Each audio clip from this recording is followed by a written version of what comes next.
Hello, everybody. It is the American Doofus Show. Don't be a doofus. Thank you for watching. I'm your host, Barry Welsh. Again, hello, everybody. It is the American Doofus Show. And I'm on here a couple of minutes late. My apologies. We are some 52 minutes away from the start of the State of the Union address. And we're going to be on leading up to the address as well as showing the address and the State of the Union speech. I'm going to be showing it on C-SPAN. So just to let you know. And we start the night out by taking a look at CNN at the moment. Explosions heard outside of Kyiv. An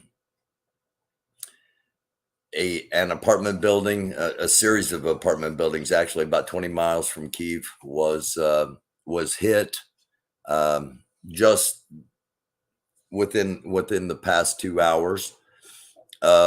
An airstrike hits a Holocaust museum. A massive Russian convoy appears to slow outside Ukraine's capital city as residents brace for renewed attacks. We'll talk about that coming up in just a minute.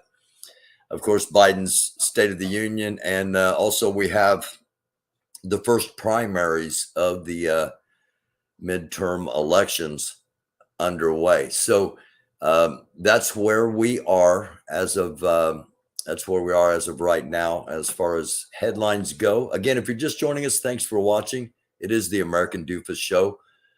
Don't be a doofus. I'm your host, Barry Welsh. We are about to, as soon as I get it refreshed here, we're going to go take a look at Flight Tracker. And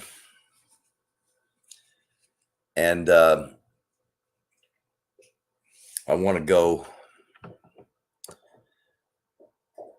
instead of our normal Ukraine, we are going to, while we have a little bit of time, I want to take us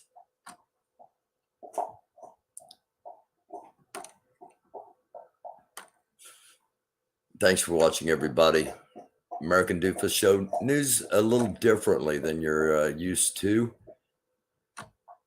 Number one, we don't really have any agenda other than trying to tell the truth and expose the lies. And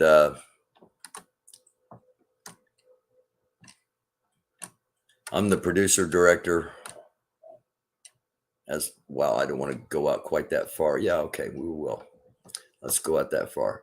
That gives you an idea the number of planes that are in the air at any one time. Up here you see Ukraine and no-fly zones in this part of Russia. It's been leaked that President Biden is going to say that the Russian aircraft are no longer going to be welcome over the United States, that there's going to be a no-fly zone. And that's significant because of what we said last night. Last night we said that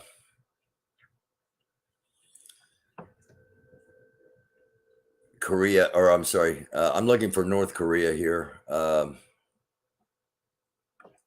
Give me just a second. Come on. Okay. Anyway, I'm having some trouble finding it. Let me just jump over here real quick to Twitter and show you why I wanted to look there. This was from 27 minutes ago. A pretty strong indication of a North Korean missile test about to happen. We've got a United States tracker, reconnaissance plane, intelligence gathering plane, whatever you want to call it, right here in and right here's North Korea. So let me go back to Ukraine real quick so that we are set there in case something does happen tonight. And at the moment around Ukraine, we've got LJ-60, which is a private jet that left Istanbul, Turkey, and it's avoiding Ukrainian airspace, going through Polish airspace. So I'm guessing it's not Russian.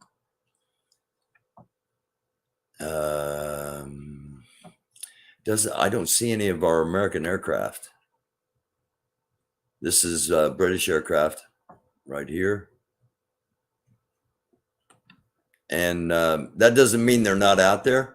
That just means their transponders are off, and not only can we not track them. Okay, that's an Ethiopian cargo plane. Wonder why it has no destination. Tel Aviv to JFK. Okay, it's right here flying over Romania. All right, so we'll keep an eye on flight tracker. As I always do. And let me hop back over here real quick. We're just getting things started here. Hello, everybody. It's the American Doofus Show. Don't be a doofus. Hello to Thunder. Hello to Fred. Hello to Sissy. Again, hello, everybody out there. We're just getting going. And had an afternoon show. And the afternoon show, I talked about something's going to happen tonight. And I still firmly believe that something's going to happen tonight. I shared my analysis, and I wasn't given any intelligence. Nobody told me what to say or anything. I just looked at everything I had and connected the dots. And something is going to happen. Something fairly large is going to happen tonight. I shared that analysis with a few people, one of which was our friend Chris, who I'm going to try to get on either tomorrow or Thursday, depending how things play out. And I've shared it with some other people. I said that if he goes nuclear, tonight's the night he will do it. The 40-mile long convoy is not in it's not in Kyiv. He wouldn't, he might, I don't know, but logic says you would not put all of your troops into a place that you were getting ready to bomb, whether it be conventional, thermobaric, or nuclear. Conventional wisdom says you would keep your troops out of that area until after the bombing. Now, if it's a nuclear explosion, you're not going to have your troops advance any further. And the 40-mile convoy was all a big ruse to draw attention to a potential attack and have us not always prepared for what was really coming. So the one thing about it, before I get to the rest of the thing here, it's 8:17. We've got 43 minutes until the State of the Union. Again, on this feed, I'm going to be using C-SPAN. So, if you're a fan of, watch whatever you want on your TV and just tune in here for our reactions and to join the chat if you'd like. Sup, Pat Tolliver? I'm hoping at midnight you're firing up a blunt and I'm popping a cork and absolutely nothing happens of significance throughout the night. But the more I hear, the less likely I am to think that's going to happen. It was pointed out to me by one of the people I shared my analysis with. It was pointed out that the main concern of the government tonight, as far as this State of the Union coming up in some 40 odd minutes, the main concern of the government tonight is domestic terrorism. And remember right after January 6th, when I said, I called somebody and I said, look, I've got all this stuff, and and the 3%ers are coming for you guys. And they're like, well, no, we appreciate your, we appreciate your ideas, but we're prepared because the attack's going to be from BLM and Antifa. And they weren't prepared. They're preparing tonight for a domestic terror right-wing attack from a bunch of truck drivers. God, I hope that doesn't happen, because that's going to that would set things off in a totally different direction, and not all truck drivers are going to be right-wing extremists. So we are in a very dicey next 2 or 3 hours. Is the government prepared for a domestic terror attack when that's not what is actually going to happen? Or is it going to happen among other things? Now, I suspected as much, and I was told that we've got weapon systems that if there is a nuke coming towards the Capitol, it'll be taken out. It'll never get there. I'm hoping that is because all the missile testing I saw, all trying to intercept missiles, wasn't always successful. But there may be things that, since I was involved, there may be new technology that can indeed, make sure that we're protected. A laser system, an Iron Dome type Patriot missile battery. There are lots of options. I just hope they're considering the fact that it really could happen tonight. We've talked in the past that Putin is ill. I've had confirmation that Putin is ill. I'm not going to elaborate on that. He is physically ill, and connecting the dots with Senator Marco Rubio's kind of veiled concept of trying to pass along information without actually telling us what was really happening, connecting the dots. It's like, okay. And then it was confirmed today for certain that Putin is indeed ill. So as far as mental capacity, I saw on CNN earlier that the U.S. intelligence is trying to verify what's going on with that. And I hope they're ready for, a domestic right-wing terror attack if that does happen. One thing that we need to be aware of, all of us, no matter where you're at watching this, if you're in the United States, if there was a limited nuclear attack, unless you're in one of the targeted areas, it's not going to necessitate you taking emergency action immediately. However, and again, I'm saying this target is just too much for Putin to resist. And I threw out, okay, all right, we got nuclear is not going to be a worry. Let's just say that. I still think it is. I still think a submarine off of the coast could launch within minutes. And keep in mind, there's a difference between response times. All right. The response time of a president of the United States sitting in a bunker in a situation room, knowing what's happening up to the second, that response time is going to be a lot different than a president standing at a podium giving a speech and not aware anything's really going on for however long it takes to be verified, and then chain of command. And okay, it's a unique situation tonight.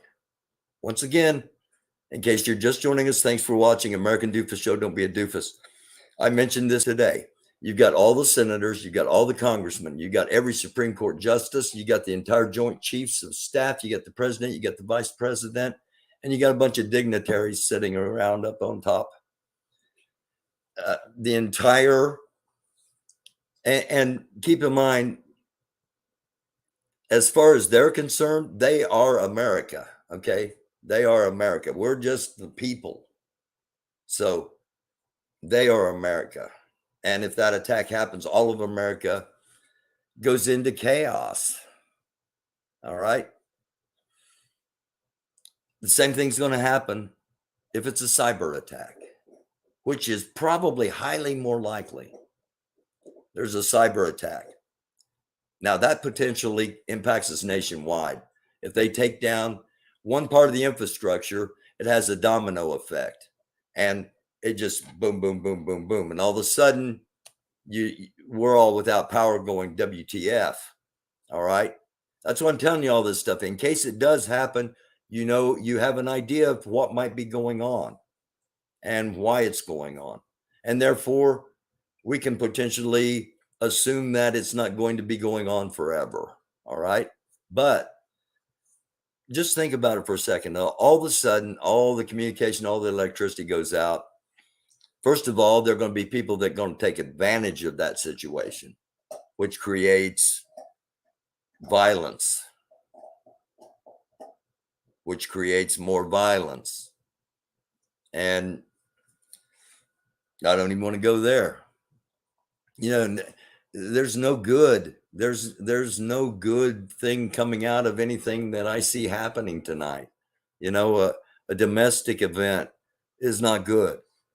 A nuclear bomb, a nuclear missile, anything, even if it's not successful, okay? Even if an attack is not successful, the attack itself would send our country tumbling, because there would be calls for off with everybody's head, and you're a Russian agent, and you're you know how we are. You know how Americans are. Am I wrong? I don't think so. We are 34 minutes away from the speech. I want to go back and get this in before I want to go back and get this in before I forget. I got a whole bunch of stuff that I was going to share with you, and I'm going to share some of it. I'm not going to be able to share all of it because we're not going to have time.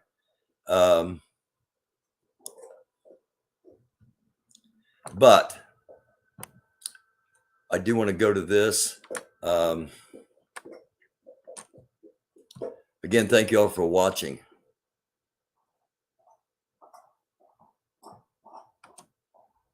Okay. And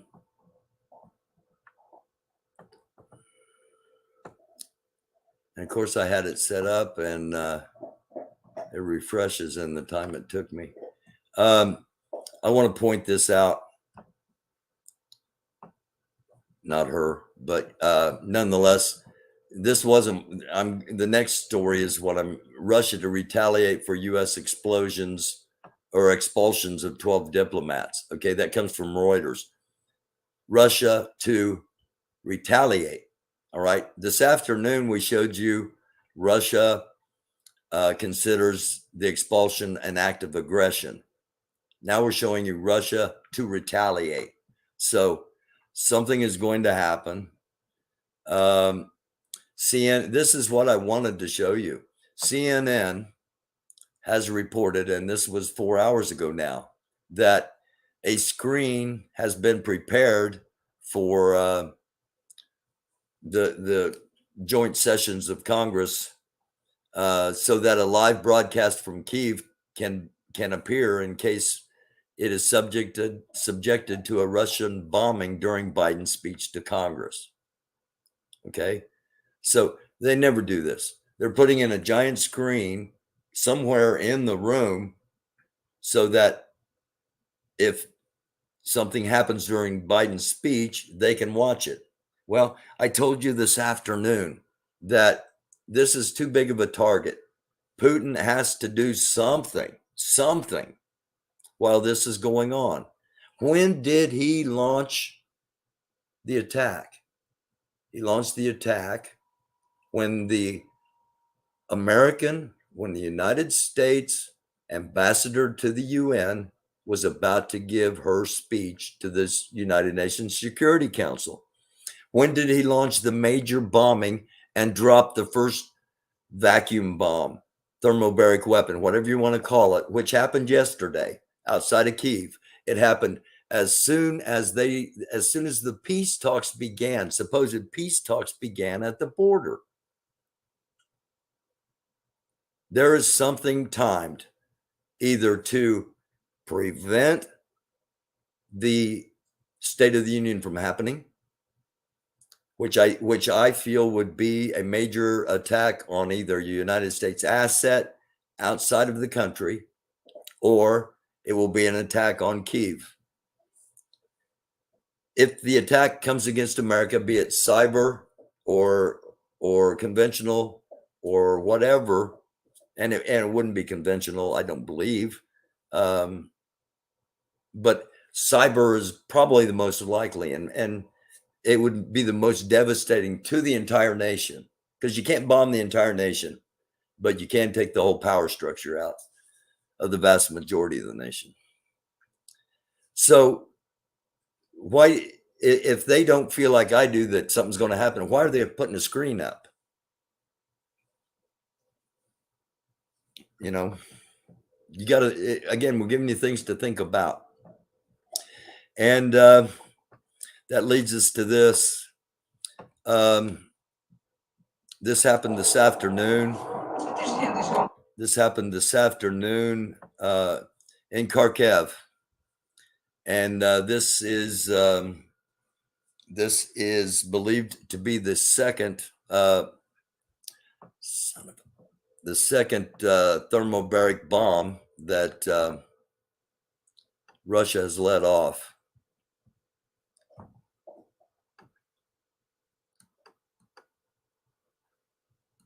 Showed you that this afternoon.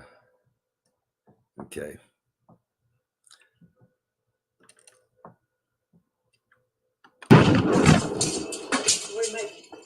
Okay, this is from Kharkiv.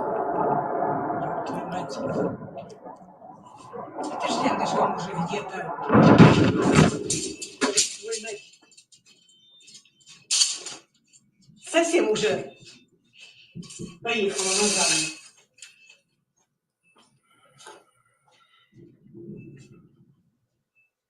Now,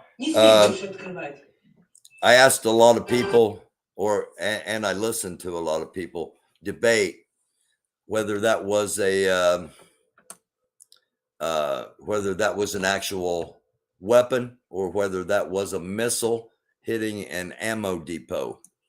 And I was told that I was told by one person that they have witnessed a lot of ammo depots blow up and they've never seen anything like that. I was told I have no idea what that explosion was. Just from like, you know, what I think I know, if it had been nuclear, I don't think the guy would be standing there taking the picture. I think he'd have been probably either incinerated as close as it appeared, or such a shockwave would have just devastated instead of just knocking a window out. This is from earlier today, and this is what I wanted to actually show you. This is the, okay, we don't need to hear him because he's speaking Russian.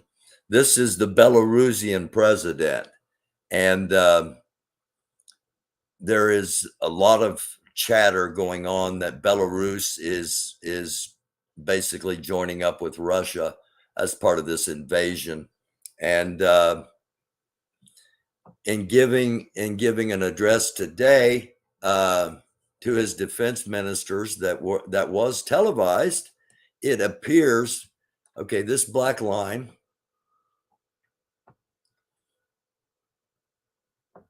is Belarus, over here's Russia, and down here's Ukraine.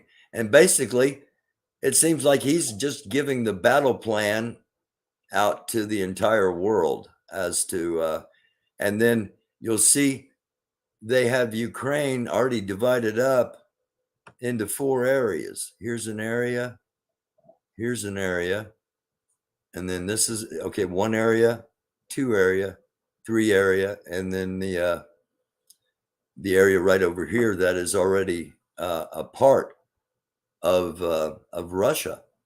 So I just find that rather odd.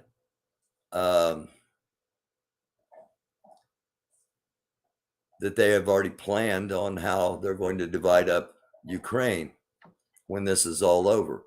Now there are, especially here in the West, in the United States specifically, we are hearing lots of chatter about the bravery and how well everything's going, and some of the things that are coming out, while it's going well in Kyiv, and that's the main focus, in a lot of areas it is not going well, and some areas, from appearances, I'm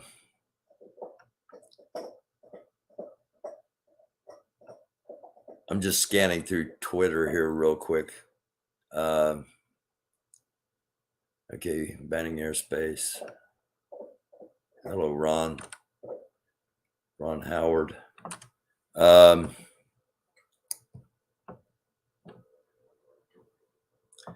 Some of America's best known companies, including Apple, Google, Ford, and Harley Davidson, have rejected Russia for its invasion of Ukraine, under steady pressure from investors and consumers. I know a lot of Harley people are pro-Trump, so and Trump is very pro-Putin, so that's interesting. This is from 3 minutes ago. It doesn't seem like anyone who voted to quit. Okay, I don't want to talk about Trump.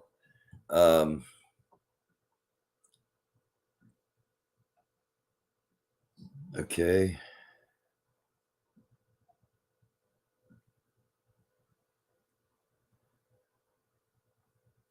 All right, this is, I don't know if this is verified or not. So I don't know if this is verified or not. So I'm not going, this is all new stuff. I'm just trying to see if there's anything of significance. We've still got about 24 minutes. Animal rescuer in Ukraine, standing by his 400 rescue animals. He said he would rather die with his than abandon his animals.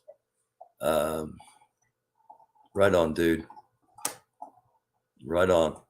Take care of the puppers. This is Governor Andy Beshear of Kentucky. Tonight, our state capitol and governor's mansion are lit blue and yellow in support of Ukraine.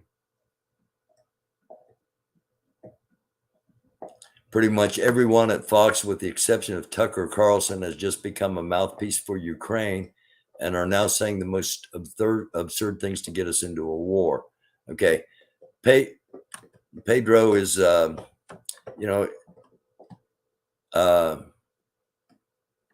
this is an Indiana congresswoman. I actually know her.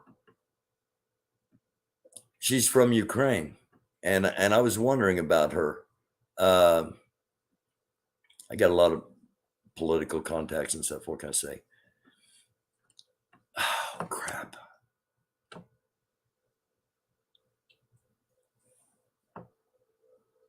Let me refresh and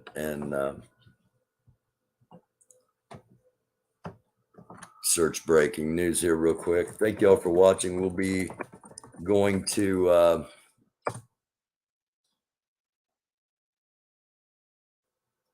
okay.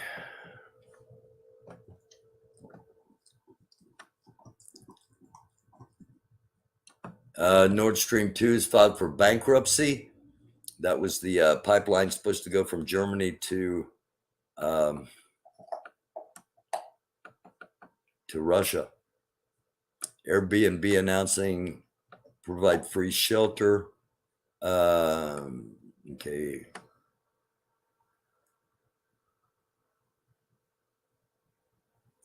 Oh, if this is true, this is good news. But again,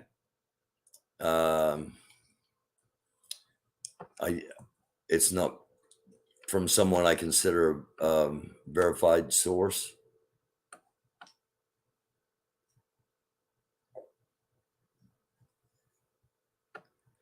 Okay. The Bank of China, Singapore's division, announces that it has stopped financing deals involving Russian oil and Russian companies. I had not, again, this is Occupy Democrat, so I haven't heard verifications of any of that. This I have heard verified. Former Trump National Security Advisor John Bolton says that Trump once asked his chief of staff, John Kelly, if Finland were part of Russia and barely knew where Ukraine was, as he extorted Ukraine and aided Putin during his historically pro-Kremlin presidency. His words, not mine. But, you know, why is occupying? Putin has now bombed a Holocaust memorial. Why is occupying Democrats? See,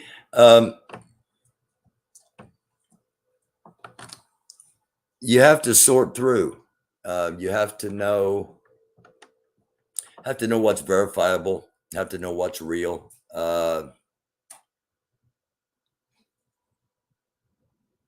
Okay. Jonah Hayden, Katrina, Diane. Hello, everybody. Thanks for watching. Let's check in with the Congress as they prepare.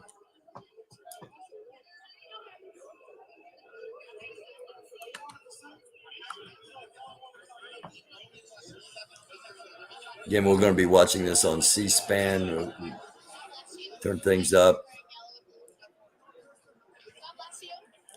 Here on top will be the Speaker, Nancy Pelosi, and the Vice President. There they are, just as I said.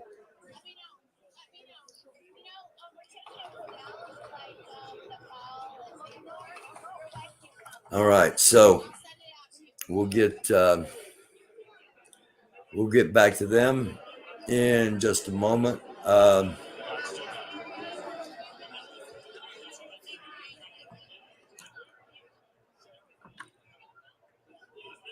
So let me mute them for now, and we're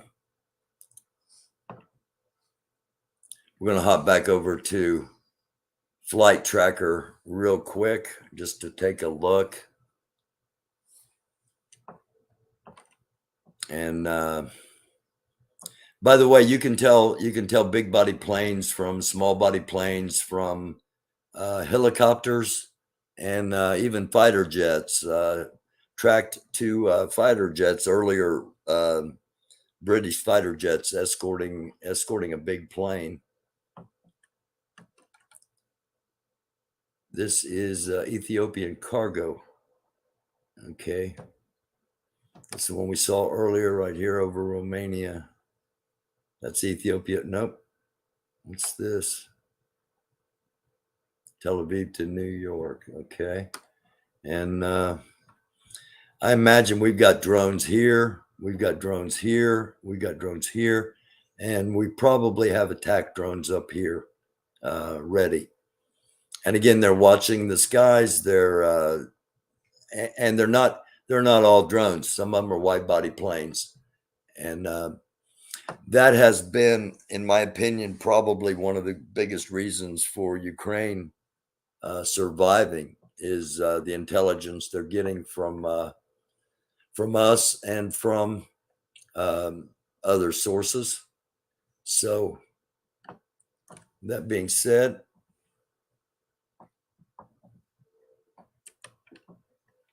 I'm going to take a drink and hop over into the chat and see if anybody has anybody have any questions or concerns or anything or comments.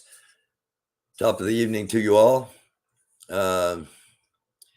Unrest in more than one country, absolutely. And this afternoon, I mentioned, there's an ongoing conflict in between Israel and Palestine, and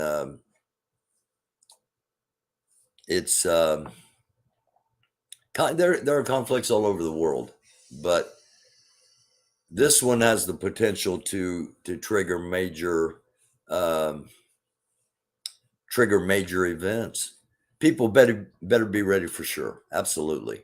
And speaking of which, Sissy, one of our contributors here, I got a couple of minutes. I'm going to go ahead and share this. We've been talking about the possibility of some kind of nuclear attack, but you also have to remember that we've got a lot of nuclear plants in our nation for energy, and there's always the possibility of an accident. And this is from the Tennessee Valley Authority. For those that don't know, Tennessee Valley Authority, they run a bunch of electricity and dams, and also responsible for a lot of the nuclear what do I want to say? The nuclear refining. I don't have a first aid kit, and I should have got one. I've got a toolbox, candles and matches, iodine tablets, portable radio. I have flashlights, extra battery,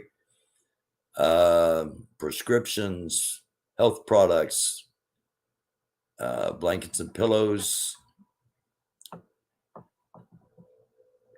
This is just kind of a general things you might need in case of emergencies.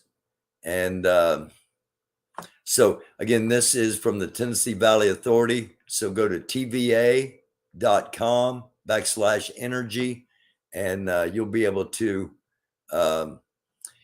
read all about that. It's a really good, a really well thought out, and a really good preparedness guide, because it deals with a lot of different situations. You may find yourself in a weather situation.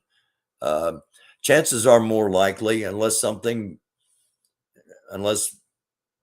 Putin is a madman. But again, I said this afternoon, the unthinkable has to be thinkable now.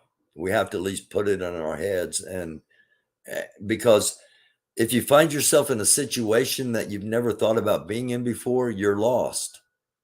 You're behind from the get-go. So it's something we have to be able to think about.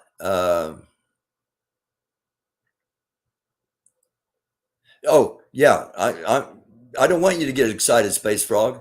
I don't want anybody to get excited about it. I just want, I'm just throwing it out there that if it were ever going to happen, tonight's the night it would happen.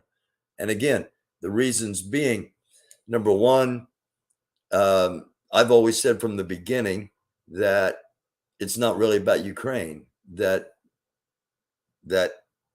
Russia and China want to bring the United States into a conflict with both of them and cut our throat and bleed us dry, because they're tired of us being the bullies, the big kids on the block, for as long as we have been.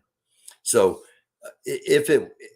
I'm not saying it's going to happen. I don't want anybody to get excited. I'm saying if it ever was going to happen, it would be tonight. If indeed Russia wants to destroy the United States by launching a missile into the Capitol tonight when we've got all the senators, all the congressmen, the president, the vice president, the Joint Chiefs of Staff, all of the command, all of the decision makers, if you will, as far as the political theater decision makers. They're all in one place and can be taken out at one time. And it only happens one time a year. And tonight's the night. Now, I say all the important political theater decision makers, that's because actually a lot of the people that actually make decisions are a term we're hearing used for Russians now solely is the oligarchs. All right, the incredibly rich people. So yeah, while all the political decision makers are in that one room tonight, a lot of the one man is already thinking about the end of a lot of the potential actual decision makers. Some people call them the deep state. Some people, I don't think it's that theatrical. Okay, it's just a bunch of rich people that have always controlled things and want to keep controlling things. And just going to give you an idea of some of the bunkers that are for the super rich. Just as the title said, inside the doomsday bunker for the super rich. And one person in Russia could decide all by them. I did want to play what he says here. Brian, level with me. How likely is an all-out nuclear war, and should I be finding a bunker right now? You never know for sure, because that's one of the real terrifying things here is that one person in the United States and one person in Russia could decide all by themselves to have a nuclear conflict. How many nukes are there around the world? Who has them? There are about 14,000 nuclear weapons in the world. More than 1,000 of them are held by Britain, France, India, Pakistan, Israel, and China. Each of those countries has 200 or 300. Then Russia and the United States have 90% of the missiles. So the lesson is everyone has nukes now. But what exactly happens when these bombs go off? If you're knocking over concrete. See, that's a thing we often forget.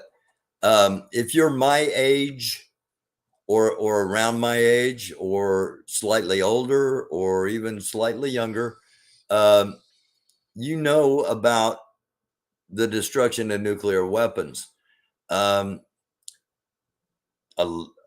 lot of people, a majority of people today have no idea what a nuclear weapon does or even thinks about nuclear possibilities. Concrete buildings, you're going to blow people to pieces.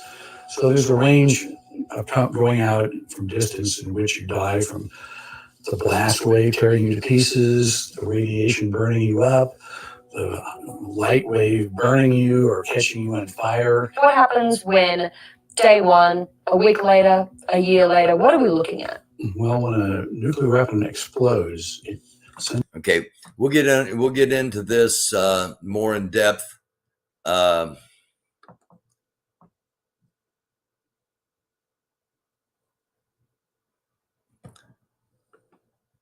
Okay, I wanted to make sure that you were on the same screen I was. The federal government's ready for the moment of disaster. As mushroom clouds plume, key politicians and federal staffers will be rushed underground. Again, this is normally. Now, they're all going to be in one building and they're going to be in the middle of a speech. It's not like they're going to be anticipating something drastic happening. Sites are prepared, humming along with daily activity right now and hidden from the public. If you're invited, you already know it. If not, you're sort of on your own. Some new facilities have been built up over the last few years, and Garrett Graff found one by accident. While writing about national security for Washingtonian magazine, Graff told NPR he came into possession of a federal employee's badge. On the back, when he flipped it around, it had driving directions. Google Maps showed nothing there, so Graff hopped in the car, and when he arrived at the site in West Virginia, he said, "The road dead ends into the side of a mountain. Here's this little guard shack, chain link fence, and then this set of concrete bunker doors beyond." This wasn't on a map. It wasn't found in government records. So the reporter started digging, and he turned up some fascinating information about some of those bunkers. The most famous, Raven Rock. Situated close to Camp David on the Maryland-Pennsylvania line, Raven Rock has been renovated recently, and it's ready to go at a moment's notice. It operates 24 hours a day, 7 days a week, every single day of the year. Graff explained to NPR, Raven Rock is inside a hollowed-out mountain, a freestanding city inside, made up of individual 3-story buildings. It has a fire department, police department, medical facilities, even a dining hall that serves 4 meals a day. After 9/11, Raven Rock was dramatically expanded, and today it could hold as many as 5,000 people.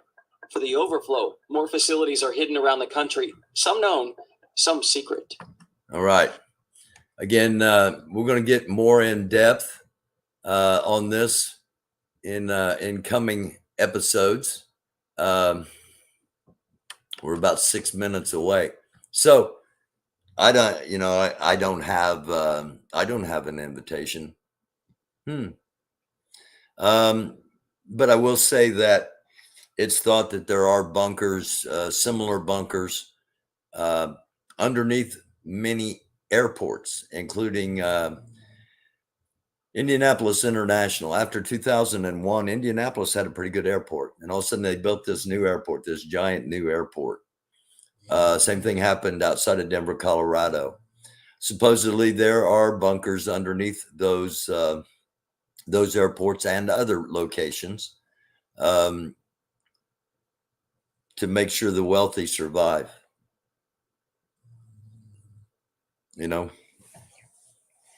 Sobering.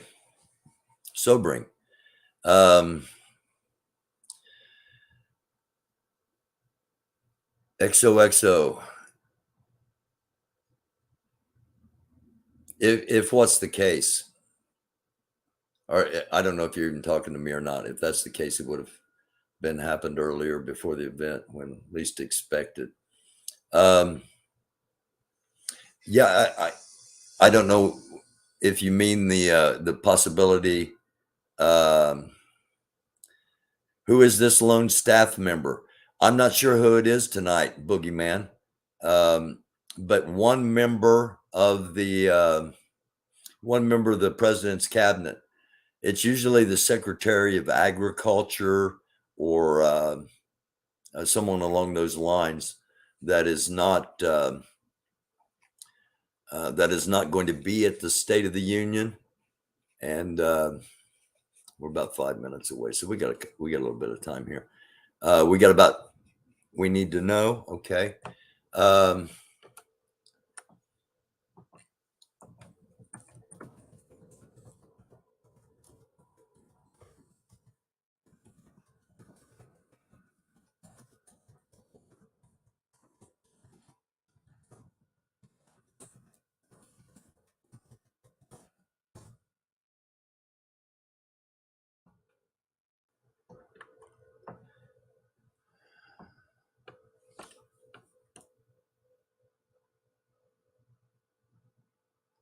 Well, Rubio's not attending the State of the Union.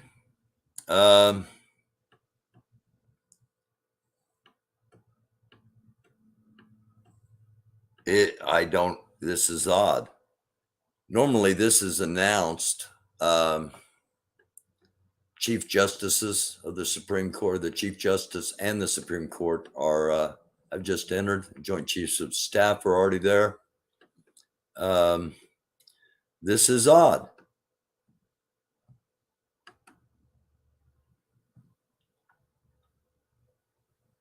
It's not listed. In 2020, the last State of the Union, it was Secretary of the Interior.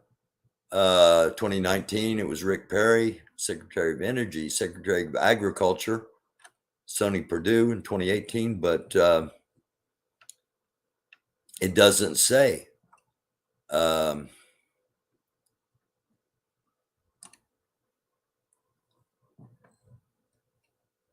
Now, some of you might have heard the term designated survivor, and there was even a TV show about it, and that's what the person is called. They're the designated survivor in case of a mass catastrophe. So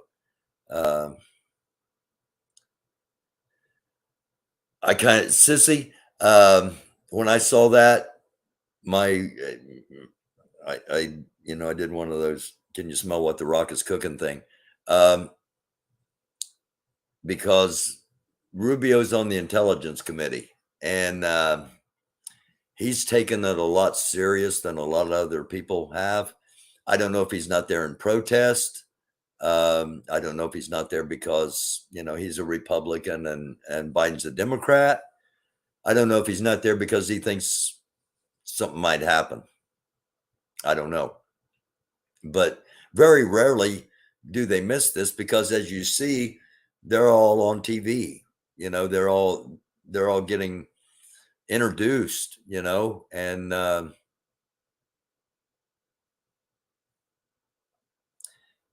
I don't know. It's very odd.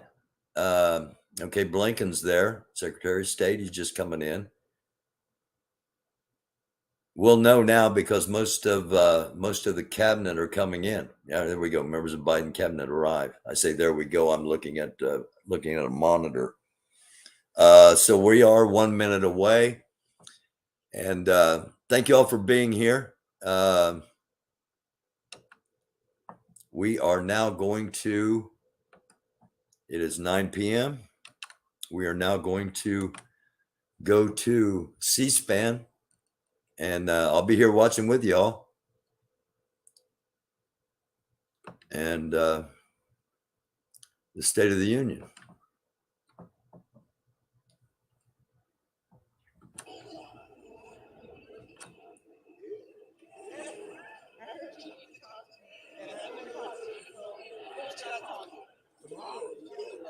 C-SPAN's got a lot of different, got a very different, well, now it's back to the same camera angle.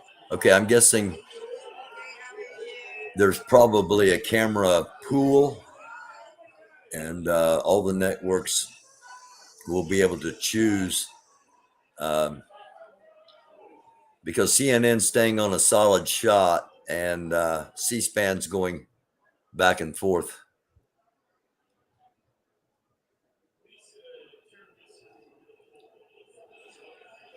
By the way, don't be surprised when Mitt Romney announces he's running for president.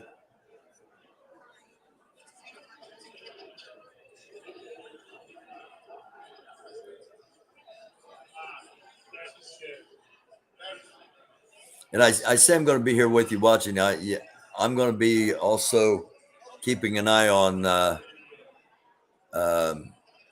open source intelligence and flight tracker.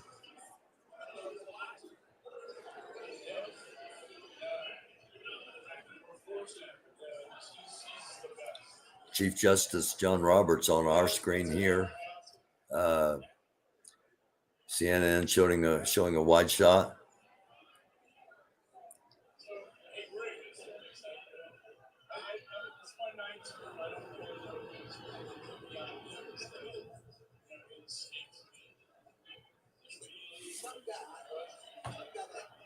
And if anybody happens to catch who the quote unquote designated survivor is, get it in the chat if you would. Let people know.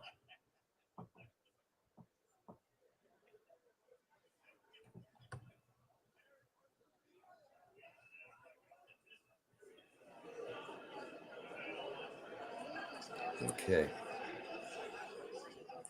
They'll bring the.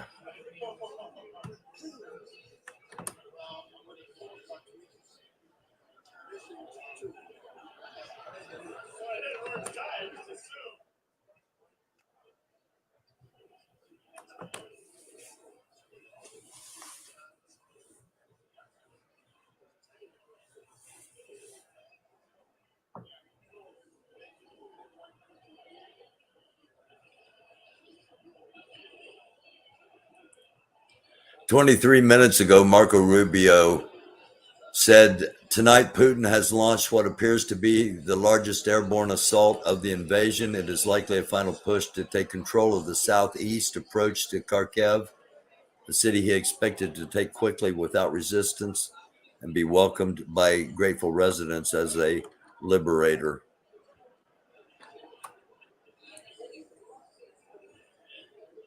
"21 minutes ago, a Russian landing force has landed in Kharkiv. A battle between invaders and Ukrainian defenders began immediately." That's from the Security Service of Ukraine.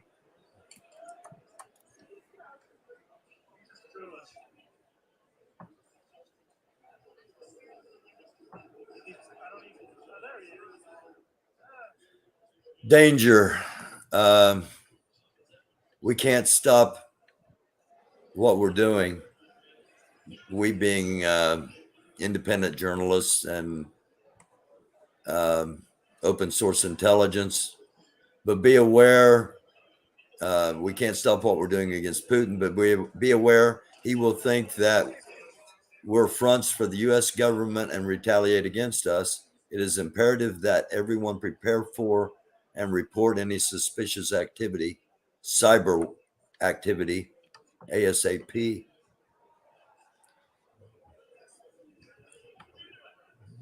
A Ukrainian cyber guerrilla warfare group plans to launch digital sabotage attacks against critical Russian infrastructure, such as railways and the electricity grid, to strike back at Moscow over its invasion, a hacker team coordinator told Reuters.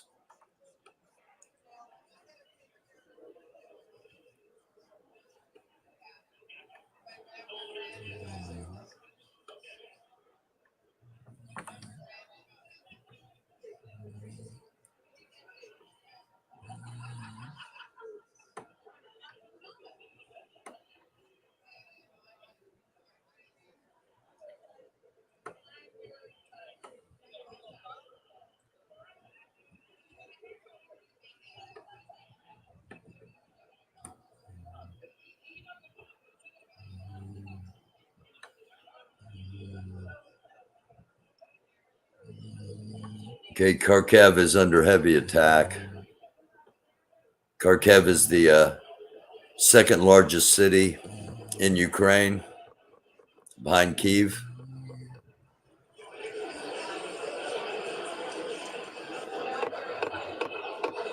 Get your cyber shield up. Okay. Madam Speaker, the President of the United States.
Congress, I have the high privilege and distinct honor of presenting to you the President of the United States.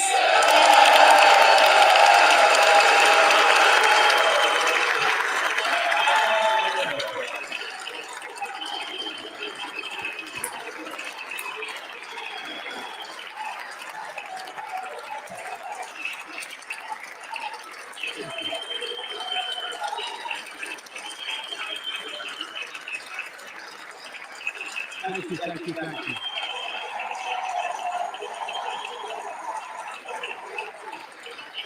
Thank you all very much. Thank you, John. Thank you.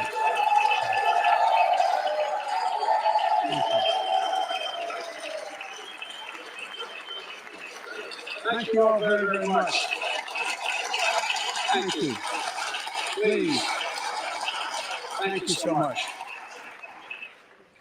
Madam Speaker, Madam Vice President, our First Lady and Second Gentlemen, members of Congress and the Cabinet, Justices of the Supreme Court, my fellow Americans. Last year, COVID-19 kept us apart. This year, we're finally together again. Tonight,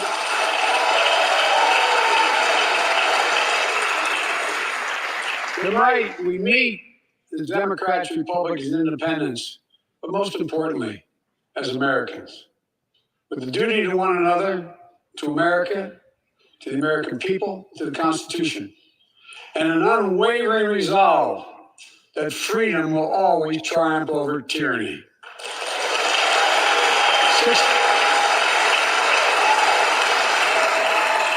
Thank you.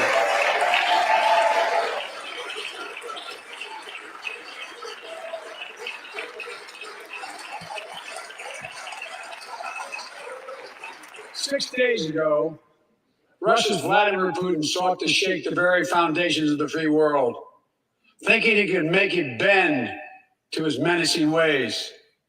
But he badly miscalculated. He thought he could roll into Ukraine and the world would roll over. Instead, he met with a wall of strength he never anticipated or imagined. He met the Ukrainian people.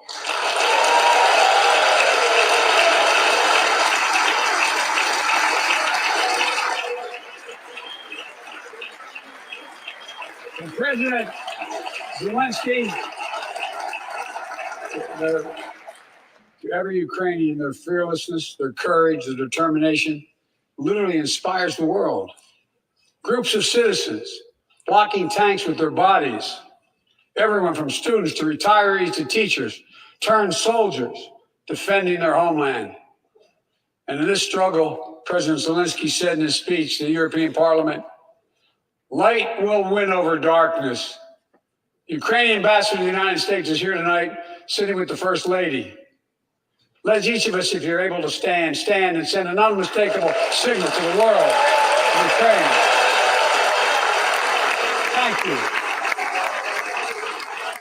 Thank you, thank you, thank you.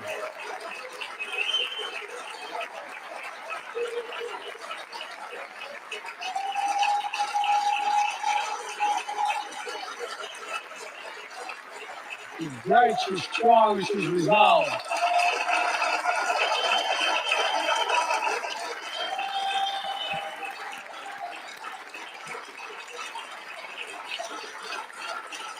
And no masks, so either everybody's vaccinated or COVID's not a thing anymore. Stand with the Ukrainian people. Throughout our history, we've learned this lesson.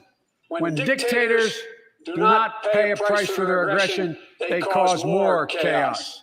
They keep moving, and the cost, the threats to America and America to the world keeps rising. That's why the NATO alliance was created, to secure peace and stability in Europe after World War II. The United States is a member, along with 29 other nations. It matters. American diplomacy matters. American resolve matters. Putin's latest attack on Ukraine was premeditated and totally unprovoked. He rejected repeated efforts at diplomacy. He thought the West and NATO wouldn't respond. He thought he could divide us at home in this chamber, in this nation. He thought he could divide us in Europe as well. But Putin was wrong. We are ready. We are united, and that's what we did. We stayed united. We prepared extensively and carefully. We spent months building coalitions of other freedom-loving nations in Europe and the Americas, from America to the Asian and African continents, to confront Putin. Like many of you, I spent countless hours unifying your European allies.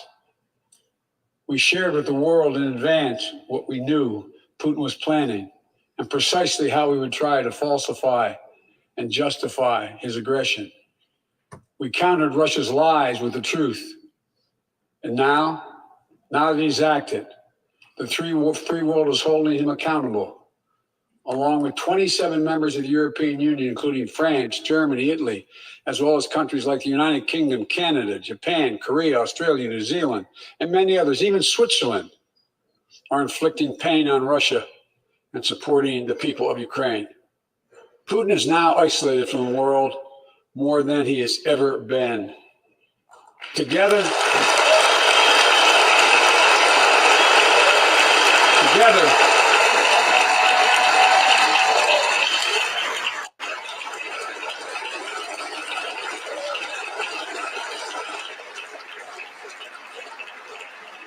along with our allies, we are right now enforcing powerful economic sanctions.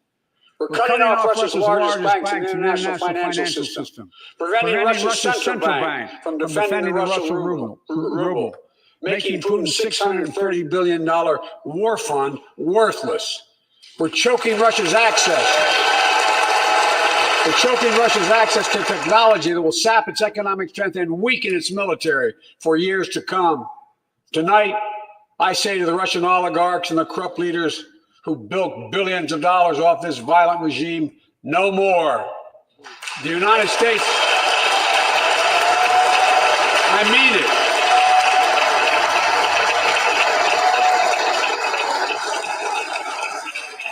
The United States Department of Justice is assembling a dedicated task force to go after the crimes of the Russian oligarchs. We're joining with European allies to find and seize their yachts, their luxury apartments, their private jets. We're coming for your ill-begotten gains. And tonight, I'm announcing that we will join our allies in closing off American airspace to all Russian flights, further isolating Russia and adding additional squeeze on their economy.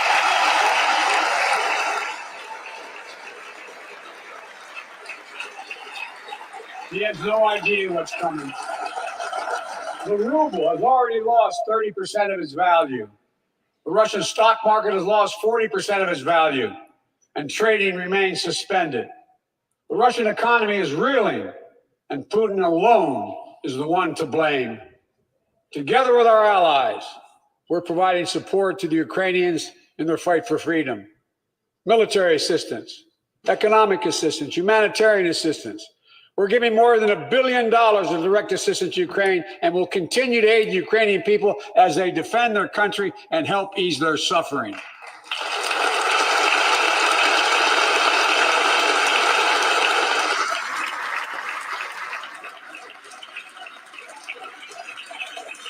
But let me be clear.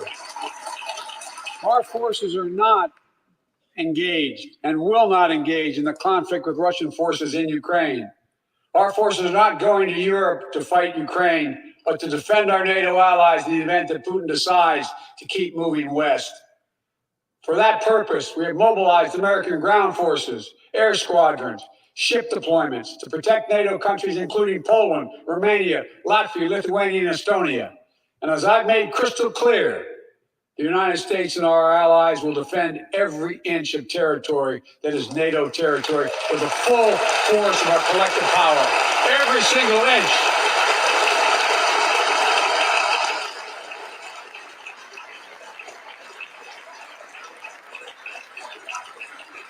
And we're clear-eyed. Ukrainians are fighting back with pure courage. But the next few days, weeks, and months will be hard on them. Putin has unleashed violence and chaos. But while he may make gains on the battlefield, he'll pay a continuing high price over the long run. And a pound of Ukrainian people, the proud, proud people, pound for pound, ready to fight with every inch of energy they have. They've known 30 years of independence, have repeatedly shown that they will not tolerate anyone who tries to take their country backwards. To all Americans, I'll be honest with you, as I always promised I would be. A Russian dictator invading a foreign country has cost around the world. And I'm taking robust action to make sure the pain of our sanctions is targeted at the Russian economy and that we use every tool at our disposal to protect American businesses and consumers. Tonight, I can announce the United States has worked with 30 other countries to release 60 million barrels of oil from reserves around the world. America will lead that effort, releasing 30 million barrels of our own strategic petroleum reserve. And we stand ready to do more if necessary, united with our allies. These steps will help blunt gas prices here at home, but I know news about what's happening can seem alarming to all Americans. But I want you to know we're going to be okay. We're going to be okay. When the history of this era is written, Putin's war in Ukraine will have left Russia weaker and the rest of the world stronger. Well, while it shouldn't,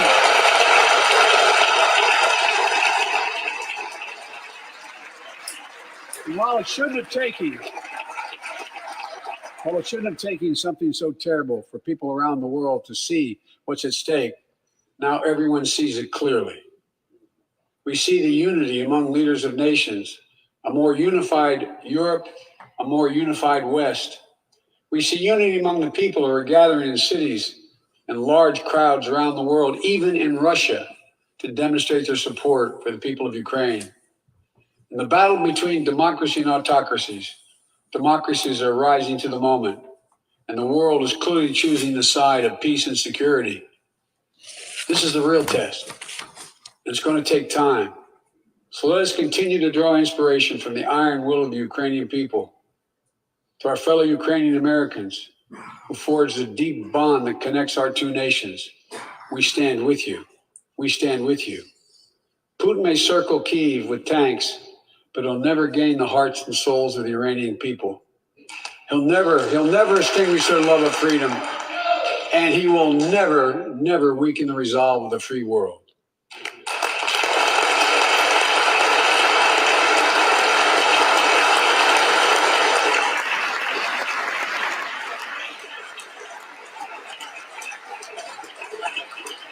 We meet tonight in an America that has lived through two of the hardest years this nation has ever faced. The pandemic has been punishing, and so many families are living paycheck to paycheck, struggling to keep up with the rising cost of food, gas, housing, and so much more. I understand, like many of you did. My dad had to leave his home in Scranton, Pennsylvania to find work.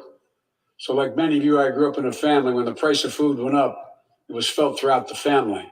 It had an impact. That's one of the first things I did as president was fight to pass the American Rescue Plan. Because people were hurting, we needed to act, and we did. Few pieces of legislation have done more at a critical moment in our history to lift us out of a crisis. It fueled our efforts to vaccinate the nation and combat COVID-19, delivered immediate economic relief to tens of millions of Americans. It helped put food on the table. Remember those long lines of cars waiting for hours just to get a box of food put in their trunk? It cut the cost of healthcare insurance. And as my dad used to say, it gave the people just a little bit of breathing room. Unlike the $2 trillion tax cut passed in the previous administration that benefited the top 1% of Americans, the American Rescue Plan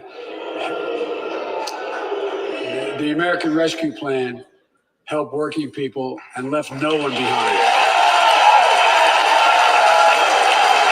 Folks,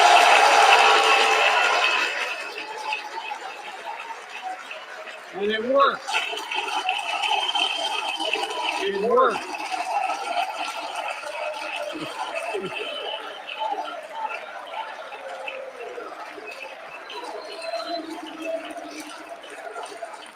It worked. We created jobs, lots of jobs. In fact, our economy created over 5.5 million new jobs just last year. More jobs in 1 year than ever before in the history of the United States of America.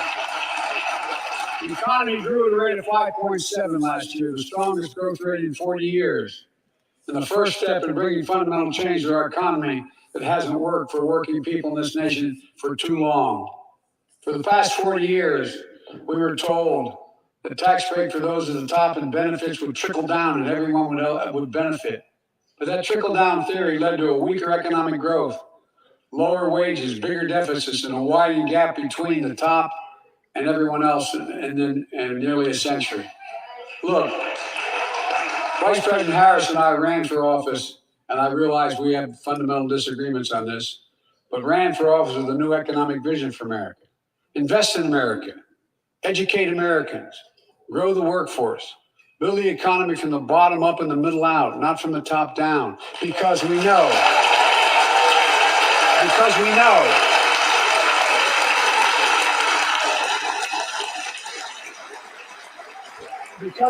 when the middle class grows, the poor go way up and the wealthy do very well. America used to have the best roads, bridges, and airports on earth. And now our infrastructure is ranked 13th in the world. We won't be able to compete for the jobs of the 21st century if we don't fix it. That's why it was so important to pass the bipartisan infrastructure law. And I thank my Republican friends for joining to invest and rebuild America. The single biggest investment in history. It was a bipartisan effort, and I want to thank the members of both parties who worked to make it happen. We're done talking about infrastructure weeks. We're now talking about an infrastructure decade. And look,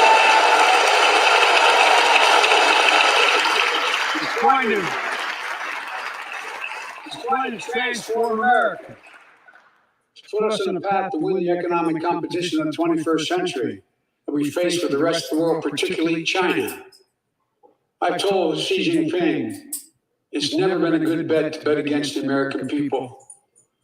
We'll create good jobs for millions of Americans, modernizing roads, airports, ports, waterways, all across America. And we'll do it to withstand the devastating effects of climate change and promote environmental justice. We'll build a national network of 500,000 electric vehicle charging stations. Begin to replace the poisonous lead pipes so every child, every American has clean water to drink at home and at school. We're going to provide affordable, high-speed internet for every American, rural, suburban, urban, and tribal communities. 4,000 projects have already been announced. Many of you have announced them in your districts. And tonight, I'm announcing that this year, we will start fixing over 65,000 miles of highway and 1,500 bridges in disrepair. Folks,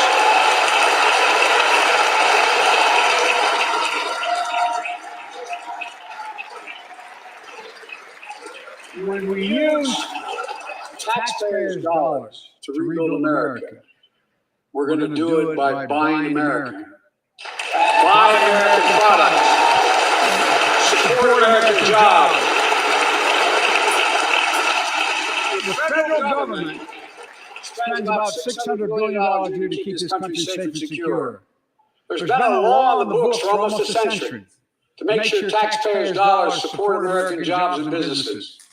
Every administration, Democrat or Republican, says they'll do it, but we're actually doing it. We'll buy America to make sure everything from the deck of an aircraft carrier to the steel on highway guardrails is made in America from beginning to end. All of it. All of it.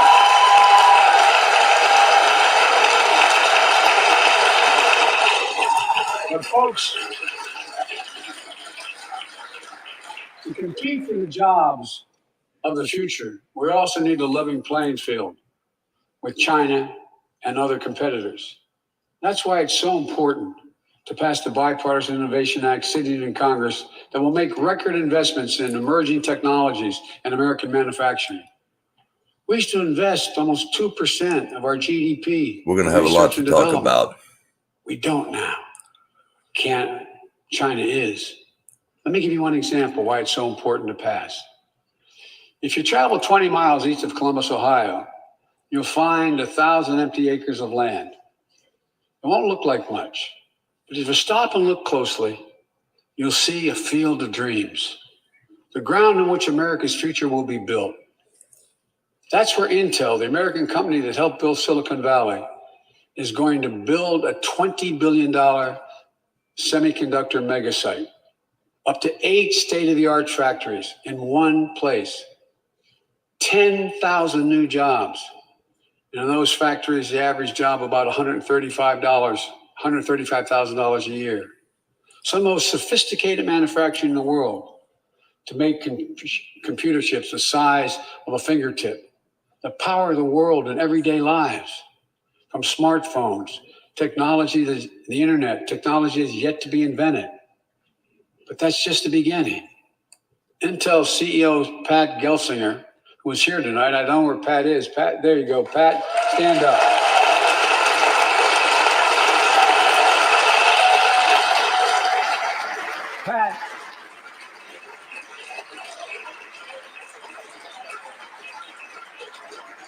Pat came to see me and he told me they're ready to increase their investment from $20 billion Apollo. to $100 billion. I'm going back to That would be the biggest investment in manufacturing in American history. And all they're waiting for is you to pass this bill. So let's not wait any longer. Send it to my desk, I'll sign it, and we'll really take off in a big way.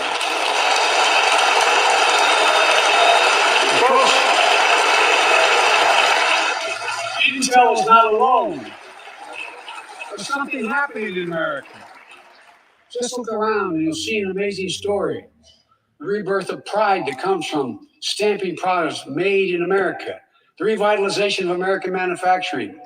Companies are choosing to build new factories here when just a few years ago they would have gone overseas. That's what's happening. Ford is investing $11 billion in electric vehicles, creating 11,000 jobs across the country. GM is making the largest investment in its history, $7 billion to build electric vehicles, creating 4,000 jobs in Michigan. All told, 369,000 new manufacturing jobs were created in America last year alone.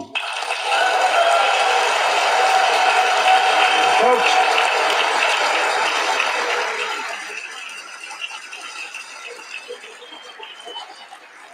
powered by people I've met like JoJo Burgess from generations of union steelworkers in Pittsburgh, who's here tonight. Where are you, JoJo?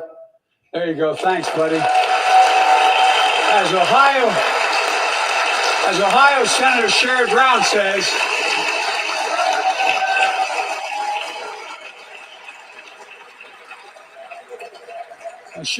says, it's time to bury the label Rust Belt. It's time to see what used to be called Rust Belt become the home of a significant resurgence of manufacturing. And with all the bright spots in our economy, record job growth, higher wages, too many families are struggling to keep up with their bills. Inflation is robbing them of gains they thought otherwise they would be able to feel. I get it. That's why my top priority is getting prices under control. Look, our economy roared back faster than almost anyone predicted. But the pandemic meant that businesses had a hard time hiring enough people because of the pandemic to keep up production in their factories. So you didn't have people making those beams that went into buildings because they were out. The factory was closed. The panic also disrupted the global supply chain. Factories close. When that happens, it takes longer to make goods and get them to the warehouses, to the stores, and prices go up. Look at cars last year.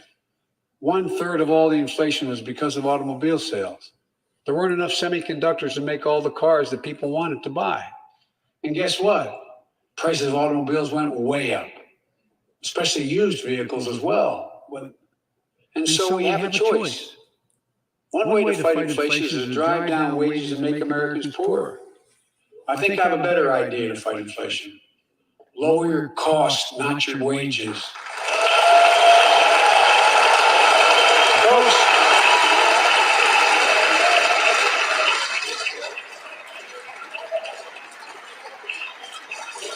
that means make more cars and semiconductors in America, more infrastructure and innovation in America, more goods moving faster and cheaper in America, more jobs where you can earn a good living in America.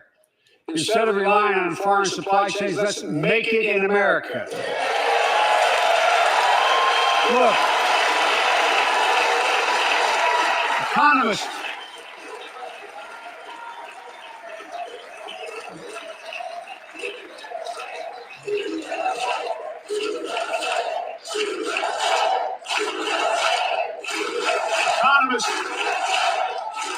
call this increasing the productive capacity of our economy.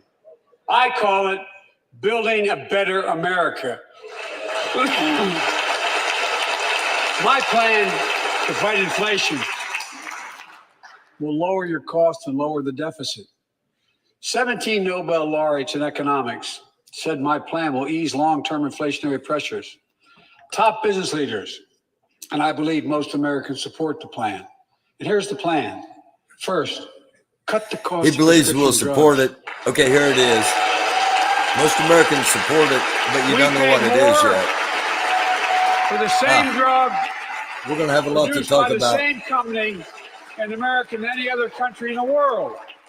Just look at insulin. 1 in 10 Americans has diabetes.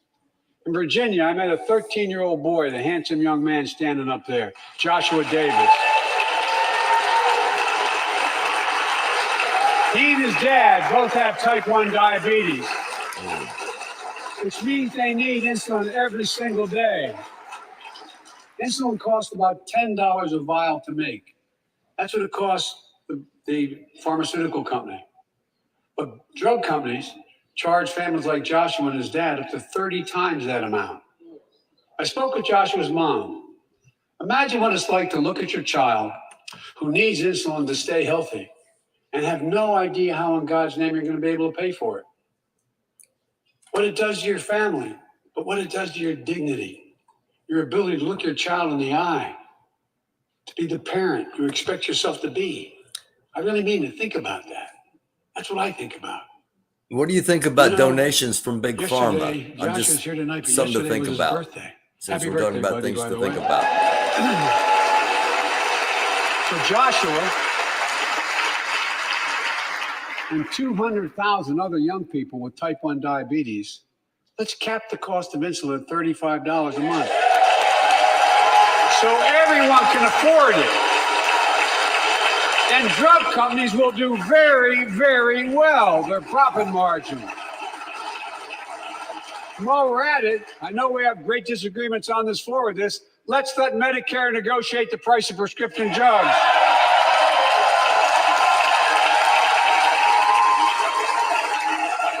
They already set the price for VA drugs. Look, the American Rescue Plan is helping millions of families with Affordable Care Act plans to save them $2,400 a year on their health premiums. Let's close the coverage gap and make these savings permanent.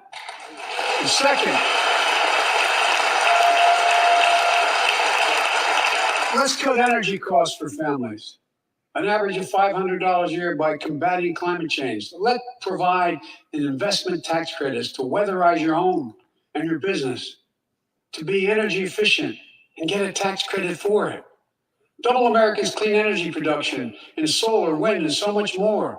Lower the price of electric vehicles, saving another $80 a month that you're not going to have to pay at the pump. Folks,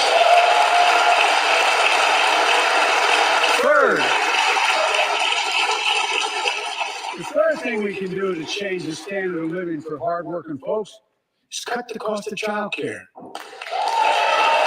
Cut the cost of child care. Folks,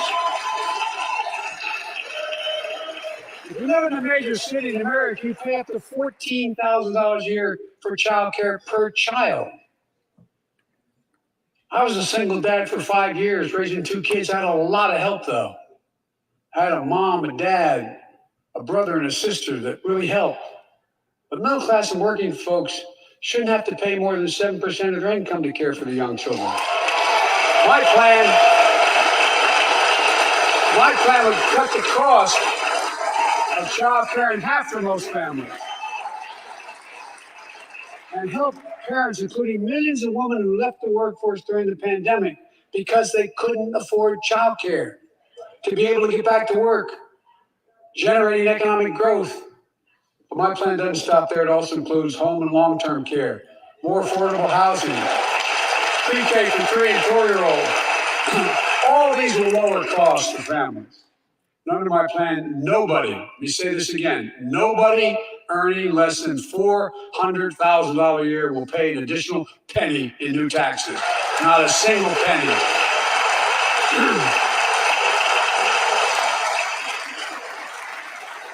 I may be wrong. My guess is that we took a secret ballot in this floor, that we'd all agree that the present tax system ain't fair. We have to fix it.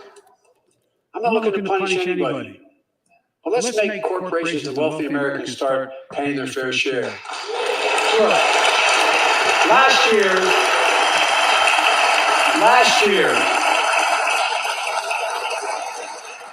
like Chris Coons and Tom Carper and my distinguished Congresswoman, we come from the land of corporate America. There are more corporations incorporated in America than every other state in America combined. And I still won 36 years in a row. The point is, even they understand you should pay just a fair share. Last year, 55 of the Fortune 500 companies earned $40 billion in profit and paid 0 in federal taxes. Now look, it's not fair. That's why I proposed a 15% minimum tax rate for corporations. And that's why in the G7 and other meetings overseas, we're able to put together, I was able to be somewhat helpful, 130 countries agree on a global minimum tax rate. So companies can't get out of paying their taxes at home by shipping jobs and factories overseas. It'll raise billions of dollars. That's why I propose closing loopholes for the very wealthy who pay a lower tax rate than a teacher and a firefighter. So that's my plan, but we'll go in more detail later. We will grow the economy, lower the cost of families. So what are we waiting for? Let's get this done. We all know we've got to make changes.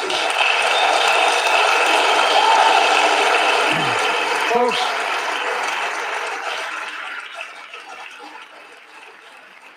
and while you're at it, confirm my nominees for the Federal Reserve, which plays a critical role in fighting inflation.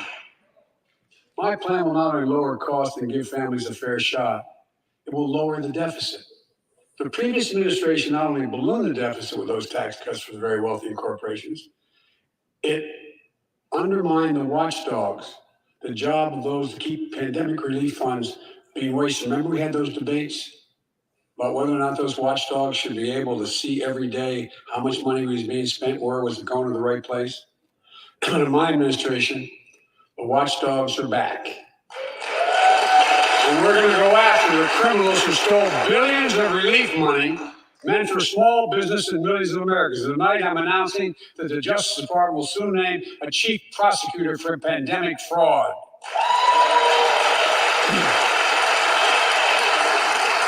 Look,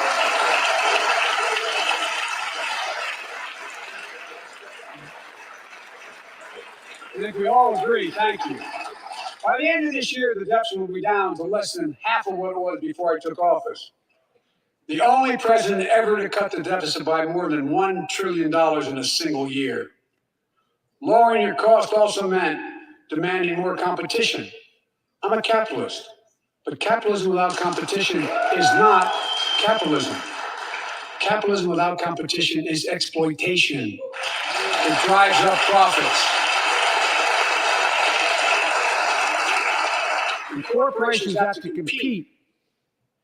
Their profits go up and your prices go up when they don't have to compete.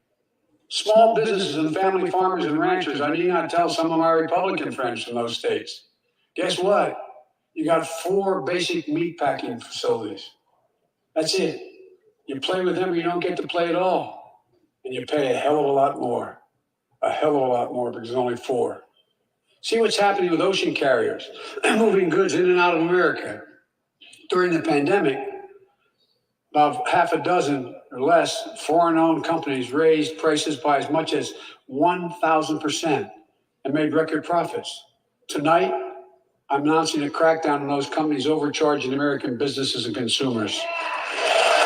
Folks,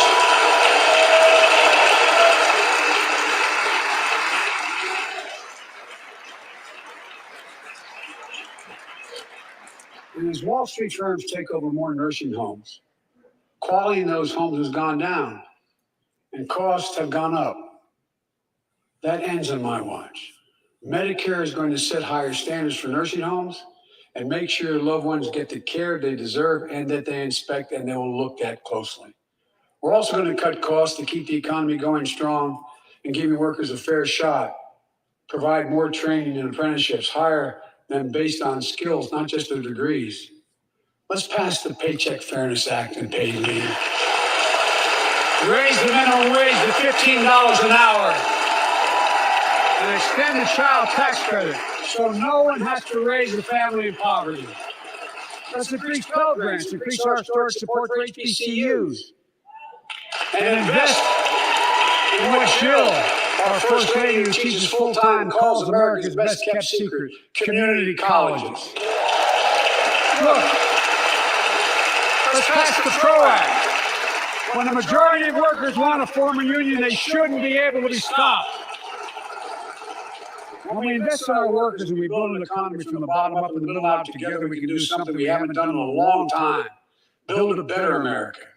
For more than 2 years, COVID has impacted every decision in our lives and the life of this nation.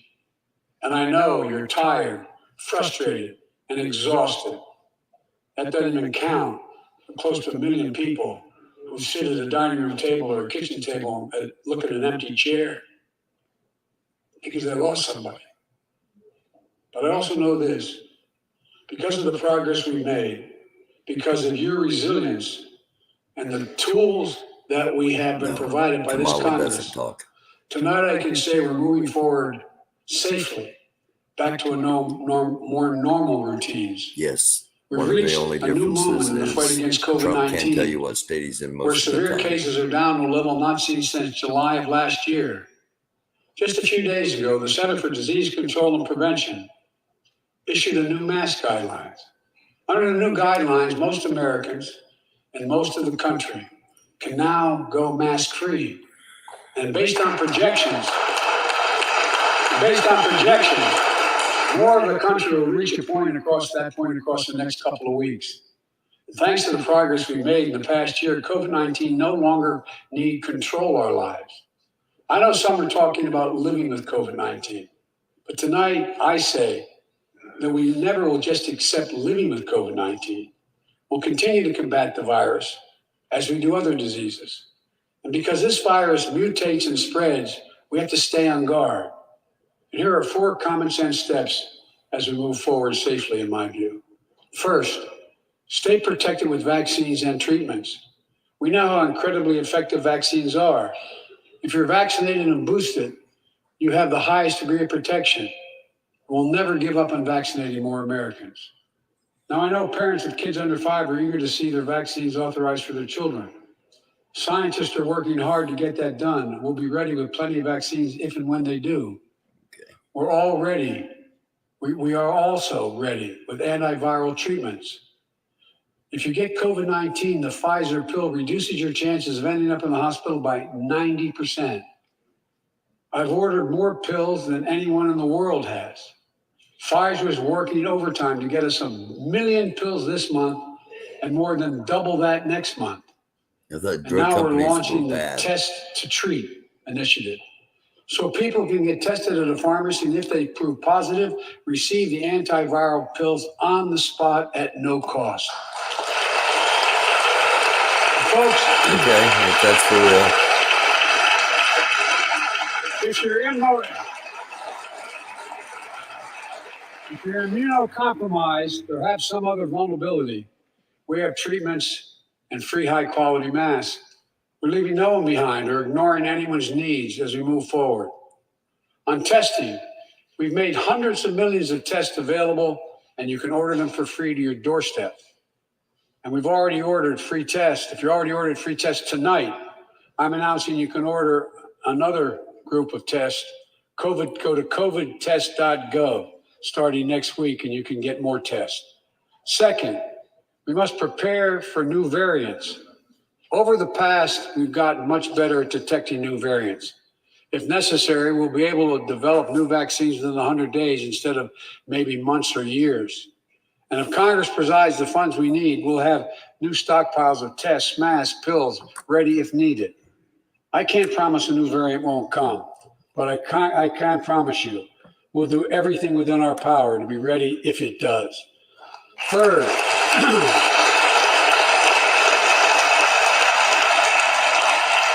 we can end the shutdown of schools and businesses. We have the tools we need. It's time for America to get back to work and fill our great downtowns again with people. People working from home can feel safe and begin to return to their offices. We're doing that here in the federal government.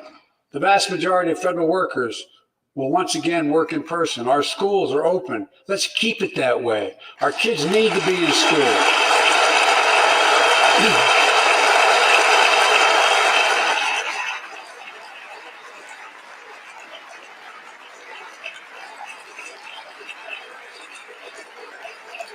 With 75% of adult Americans fully vaccinated, and hospitalizations down by 77%, most Americans can remove their masks and stay in the classroom and move forward safely.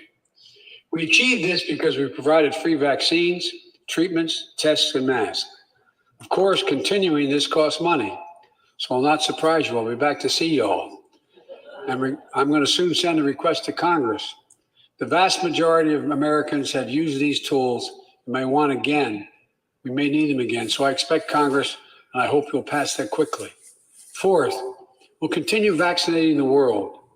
We've sent 475 million vaccine doses to 112 countries, more than any nation on earth. We won't stop because you can't build a wall high enough to keep out a vaccine. The vaccine can stop the spread of these diseases. You know, we've lost so much in COVID-19, time with one another. The worst of all, the loss of life. Let's use this moment to reset. So stop looking at COVID as a partisan dividing line. See it for what it is, a god-awful disease. Let's stop seeing each other as enemies and start seeing each other for who we are, fellow Americans. Look,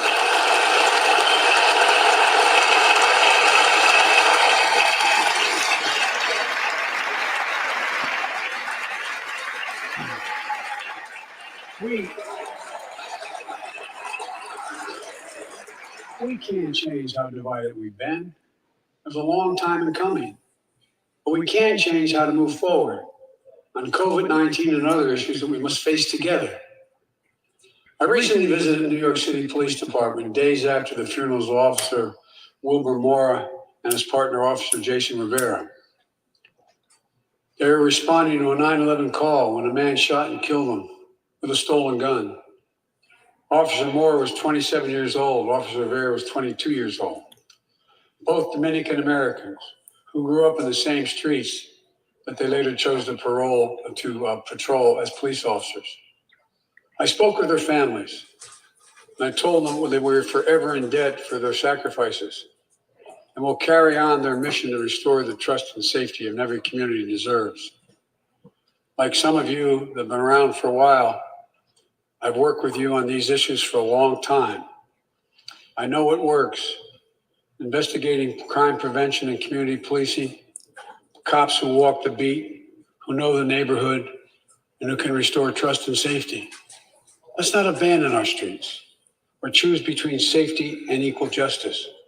Let's come together and protect our communities, restore trust, and hold law enforcement accountable.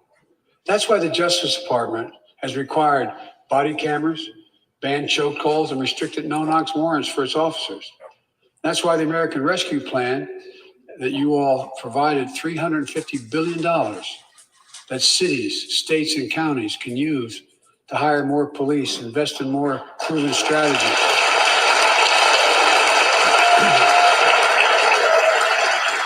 Proven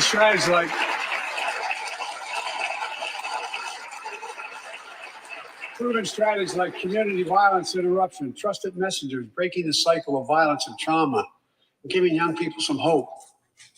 We should all agree the answer is not to defund the police, it's to fund the police. Fund them. Fund them.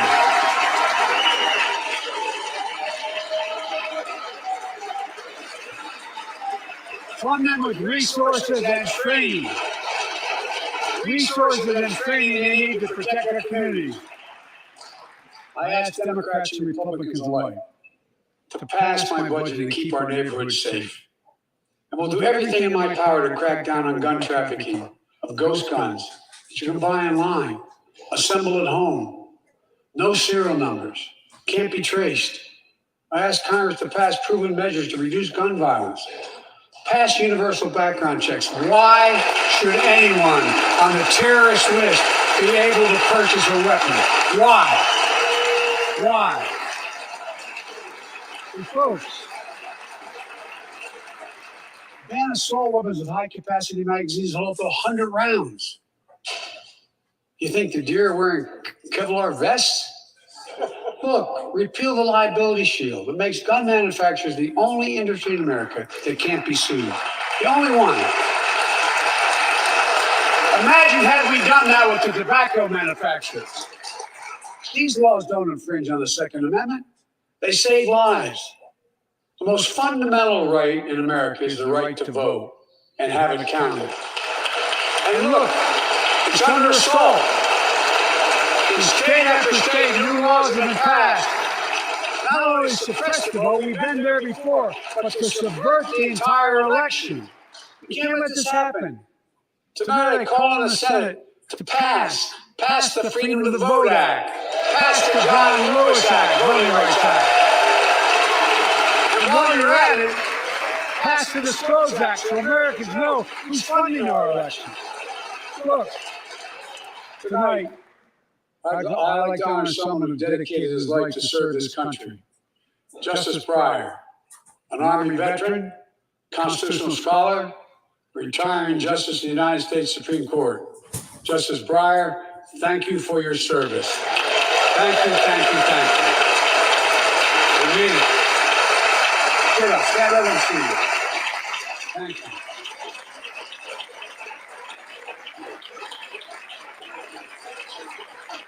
And we all know, no matter what your ideology, we all know one of the most serious constitutional responsibilities a president has is nominating someone to serve on the United States Supreme Court. As I did 4 days ago, I've nominated the Circuit Court of Appeals, Ketanji Brown Jackson, one of our nation's top legal minds, who continue in Justice Breyer's legacy of excellence. A former top litigator in private practice, a former federal public defender, from a family of public school educators and police officers. She's a consensus builder. Since she's been nominated, she's received a broad range of support, including the Fraternal Order of Police and former judges supported by Democrats and Republicans. Folks, if we're to advance liberty and justice, we need to secure our border and fix the immigration system.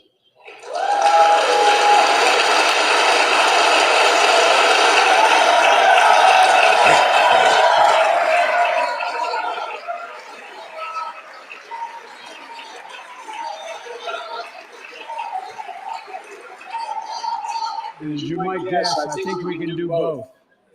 At our border, we've installed new technology like cutting-edge scanners to better detect drug smuggling, We've set up joint patrols in Mexico and Guatemala to catch more human traffickers. We're putting in place dedicated immigration judges in a significant larger number so families fleeing persecution and violence can have their cases heard faster and those who don't legitimately hear can be sent back. We're screening, we're securing commitments and supporting partners in South and Central America to host more refugees and secure their own borders. We can do all this while keeping lit the torch of liberty that has led a generation of immigrants to this land, my forebears and many of yours. Provide a pathway to citizenship for dreamers, those with temporary status, farm workers, essential workers. Revise our laws so businesses have workers they need and families don't wait decades to reunite. It's not only the right thing to do, it's economically smart thing to do. That's why the immigration reform is supported by everyone from labor unions to religious leaders to the U.S. Chamber of Commerce. Let's get it done once and for all. Folks,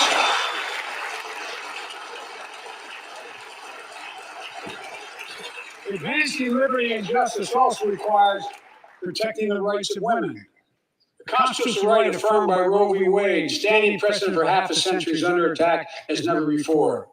If you want to go forward, not backwards, we must protect access to health care, preserve a woman's right to choose, and continue to advance maternal health care for all Americans. And folks, for our LGBTQ plus Americans, let's finally get the Bipartisan Equality Act to my desk.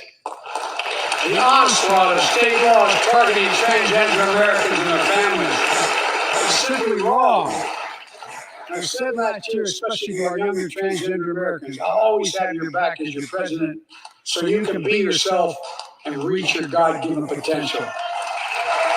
Good night, Apollo. Sorry about all the squeaking in the background. My dog's bored. As I've As are most Americans. We do not agree. And that we do agree on a lot more things than we acknowledge. I signed 80 bipartisan bills in the law last year. From preventing government shutdowns, protecting Asian Americans from still too common hate crimes, to reforming military justice, and will soon be strengthening the Violence Against Women Act that I first wrote 3 decades ago. It's important. It's important for us to show the nation we can come together and do big things. So tonight I'm offering a unity agenda for the nation. 4 big things we can do together, in my view. First, beat the opioid epidemic. Peace, Apollo. So much we can do. Increase funding for prevention, treatment, harm reduction, and recovery. Get rid of outdated rules and stop doctors prescribing treatments. Stop the flow of illicit drugs by working with state and local law enforcement to go after the traffickers. And if you're suffering from addiction, you know you're not alone. I believe in recovery, and I celebrate the 23 million Americans in recovery. Second, let's take on mental health, especially among our children whose lives and education have been turned upside down. American Rescue Plan gave schools money to hire teachers and help students make up for lost learning. I urge every parent to make sure your school does just that. Have the money. We can all play a part. Sign up to be a tutor or a mentor. Children were also struggling before the pandemic, bullying, violence, trauma, and the harms of social media. As Frances Haugen, who is here tonight with us, has shown, we must hold social media platforms accountable for the national experiment they're conducting on our children for profit.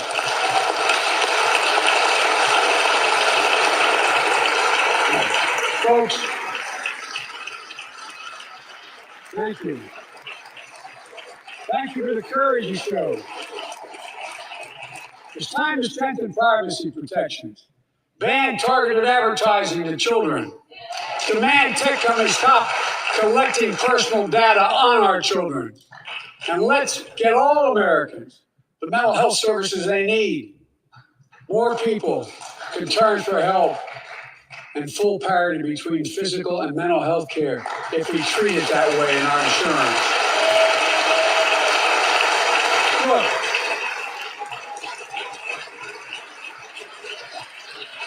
the third piece of that agenda is support our veterans. Veterans are the backbone and the spine of this country. They're the best of us. I've always believed that we have a sacred obligation to equip those we send to war and care for those in their family when they come home. My administration is providing assistance in job training, housing, and now helping lower-income veterans get VA care debt-free.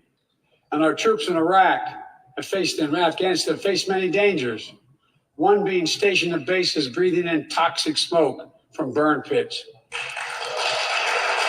Many of you have been there. I've been in and out of Iraq and Afghanistan over 40 times. These burn pits that incinerate waste, the waste of war, medical and hazardous material, jet fuel, and so much more. And they come home, many of the world's fittest and best trained warriors in the world. Never the same. Headaches, numbness, dizziness. A cancer that would put them in a flag draped coffin. I know. One of those soldiers was my son, Major Bo Biden. I don't know for sure if the burn pit that he lived near, that his hooch was near in Iraq and earlier than that in Kosovo, is the cause of his brain cancer, the disease of so many other troops. But I am committed to find out everything we can, committed to military families like Danielle Robinson from Ohio, the widow of Sergeant First Class Heath Robinson. He was born a soldier, Army National Guard, combat medic in Kosovo and Iraq, stationed near Baghdad, just yards from burn pits the size of football fields. Danielle is here with us tonight. They love going to Ohio State football games.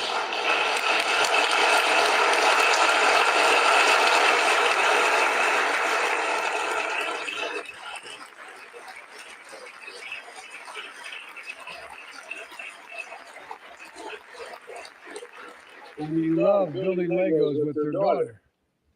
But cancer from prolonged exposure to burn pits ravaged Heath's lungs and body. Danielle says Heath was a fighter to the very end. He didn't know how to stop fighting, and neither did she. Through her pain, she found purpose to demand that we do better. Tonight, Danielle, we are going to do better. The VA is pioneering new ways of linking toxic exposure to disease, already helping more veterans get benefits. And tonight, I'm announcing we're expanding eligibility to veterans suffering from 9 respiratory cancers. I'm also calling on Congress to pass a law to make sure veterans devastated by toxic exposure in Iraq and Afghanistan finally get the benefits of the comprehensive health care they deserve.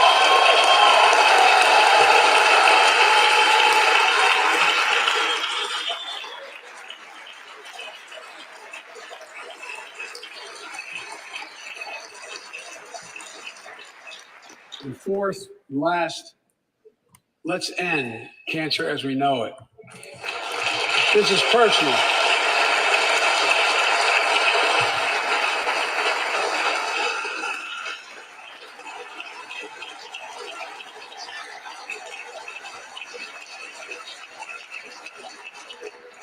This is personal to me and to Jill and to Kamala and so many of you. So many of you have lost someone you love. Husband, wife, son, daughter, mom, dad. Cancer is the number 2 cause of death in America, second only to heart disease. Last month, I announced the plan to supercharge the cancer moonshot that President Obama asked me to lead 6 years ago. Our goal is to cut cancer death rates by at least 50% over the next 25 years. And I think we can do better than that. Turn cancers from death sentences into treatable diseases. More support for patients and their families. To get there, I call on Congress to fund what I called ARPA-H, Advanced Research Projects Agency for Health. Patterned after DARPA in the Defense Department. Projects that led in DARPA to the internet, GPS, and so much more to make our forces more safer and be able to wage war more with more clarity. ARPA will have a singular purpose: to drive breakthroughs in cancer, Alzheimer's and diabetes, and more. A unity agenda for the nation. We can do these things. It's within our power. And I don't see a partisan edge to any one of those four things. My fellow Americans, tonight we've gathered in this sacred space, the citadel of democracy, in this capital. Generation after generation of Americans have debated great questions amid great strife and have done great things. We fought for freedom, expanded liberty, debated totalitarianism and terror. We built the strongest, freest, and most prosperous nation the world has ever known. Now is the hour, our moment of responsibility, our test of resolve and conscience, of history itself. It is in this moment that our character of this generation is formed. Our purpose is found. Our future is forged. Well, I know this nation. We'll meet the test, protect freedom and liberty, expand fairness and opportunity, and we will save democracy. As hard as those times have been, I'm more optimistic about America today than I've been my whole life, because I see the future that's within our grasp, because I know there's simply nothing beyond our capacity. We're the only nation on earth that has always turned every crisis we've faced into an opportunity. The only nation that can be defined by a single word: possibilities. So on this night, on our 245th year as a nation, I've come to report on the state of the nation, the State of the Union. And my report is this: the State of the Union is strong because you, the American people, are strong. We are stronger today. We are stronger today than we were a year ago. And we'll be stronger a year from now than we are today. This is our moment to meet and overcome the challenges of our time. And we will, as one people, one America, the United States of America. God bless you all, and may God protect our troops. Thank you. Go get him.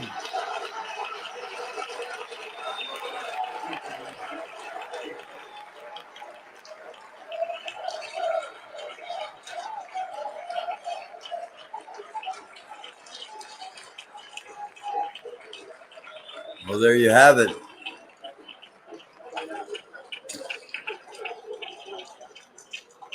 I think at one point he said we're going to fight Ukraine and we're going to save Iran. But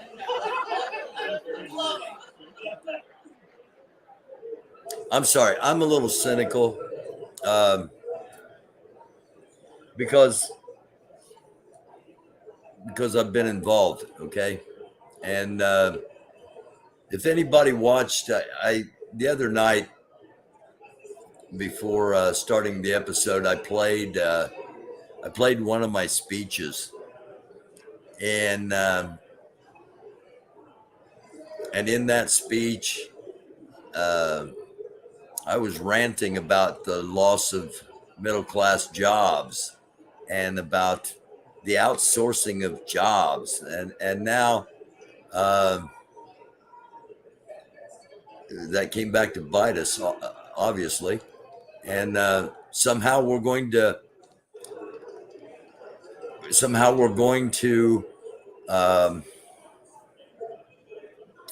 buy everything from America when we don't make everything in America. By the way, thus far, nothing has been reported as a major incident, either in Washington D.C. or in Ukraine. And I'm guessing it's because everybody watched this.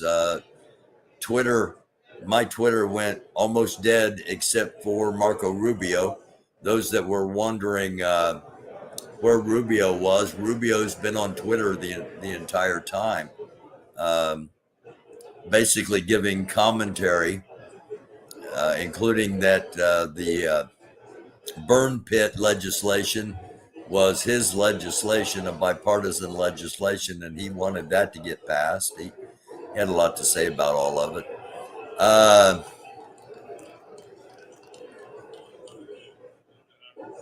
Over in the chat, okay, y'all chatting with yourselves, I guess. So, I don't know. I'm very cynical, and it's because I saw how the sausage got made. It's because I know how things work out there, and somebody I popped over here into the chat for just a second here and there, and somebody said, something about everybody if there's an actor. There's a lot of political theater, and it's all about going along to get along. Yes, this is a pep rally. It was his attempt to unite the nation, and I don't know if you take Marco Rubio's tweets as an example. Those in opposition to the president were not swayed, and that's not just politics. That was a lot of people on my Twitter that were feeling the same way. And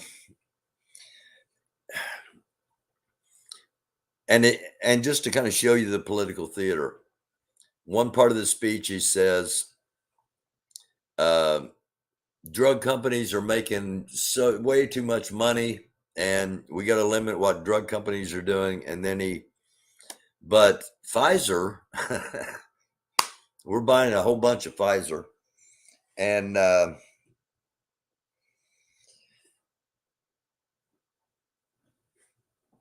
as far as limiting guns, I agree. Not everybody should have a gun. I think if you're on the terrorist watch list, you probably shouldn't have a gun.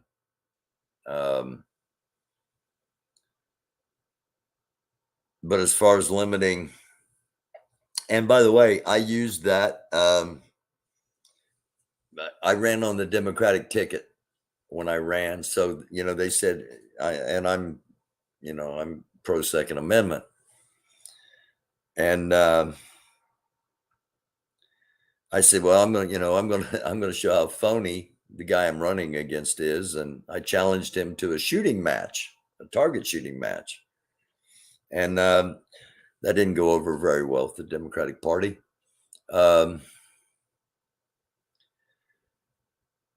We are a divided nation. And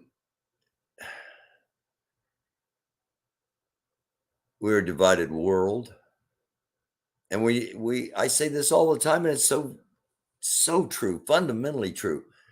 We've got to start looking at ourselves as humankind. Okay, we're not humankind. We are humankind. We are all humans. If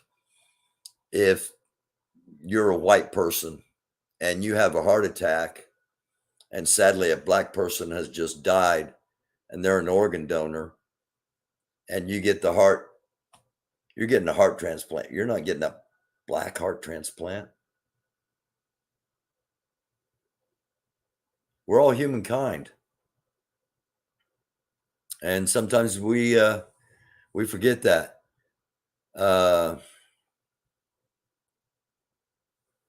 Thank you, Pat Tolliver. Thank you for watching. And again, so far, I was wrong. Nothing has happened yet, or at least that we're aware of. And or if something was attempted, it was thwarted. So I'm good. I'm tickled to death about that. You know, he's right in that we have to change all those systems. What they're not telling us, and what many people don't know, is they're not going to change the systems. They've got the system under control. When you get to Washington, D.C., somebody said something about the only difference. Trump's an irregularity. Okay, Trump's he's an outside anomaly. Okay. In actuality, most of these people go to the same dinner parties. They sit and drink cocktails together, and they're not the enemies that they let their constituents believe they are, because both parties agree that it's going to be either one or the other, that, no way are we going to allow a third party to rise. We saw the last attempt, really truly successful, was Ross Perot. I don't know if you remember that or not, but we need and where I'm going with this is the Republican Party and the Democratic Party are private entities. They're not even public organizations. They are private entities, and they reserve the right to basically refuse you access to running for office. Think about that. Two entities that control every decision made by the government. Every decision made by the government is controlled by one of two entities alone. And those entities not only control who can vote, where they can vote, and when they can vote, as in early voting, mail-in voting, at the polls, one polling place for 700,000 people. Well, you got a chance to be at the polls, yeah, but and yet you're not ever going to vote. Ha ha ha ha ha. Two entities controlling everything, including who gets to run for office. That's how our government is set up. And the more people that figure all this out, the more unrest there's going to be. Whether you deem somebody right wing or left wing, or whatever, the more people figure out that there really truly is a very small group of people, and what you see in Washington, they are the political actors. All right. Biden talked about how bad the drug companies were. He didn't tell you how much he took throughout his career from pharmaceutical companies. They tell you we're gonna lower the insurance because the insurance company, they don't tell you how much they take from insurance companies. The people that are really in control, we never see. And if there is ever a decision to go to nuclear war, the people that make those decisions will never be in danger. Just something to think about.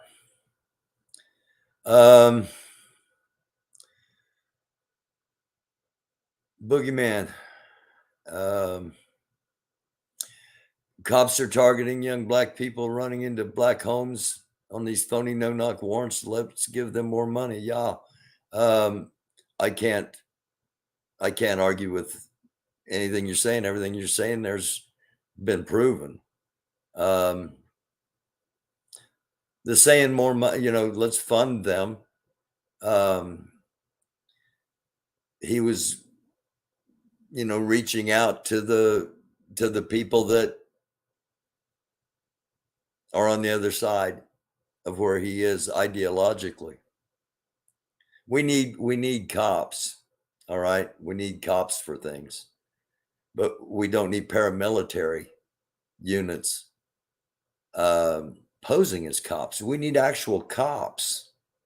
And by defunding it, I understand defunding to mean taking the funds away for MRAPs and assault vehicles and tanks and, and I understand they got to defend themselves in certain situations. I get that.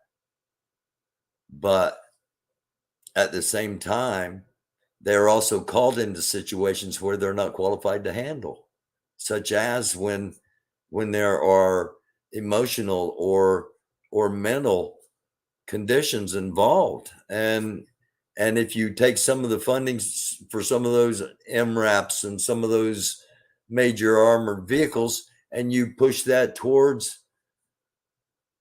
putting people on the police force that understand and are trained in how to de-escalate. It's not that hard if they really wanted to do it. And that's the whole key to my position, my view.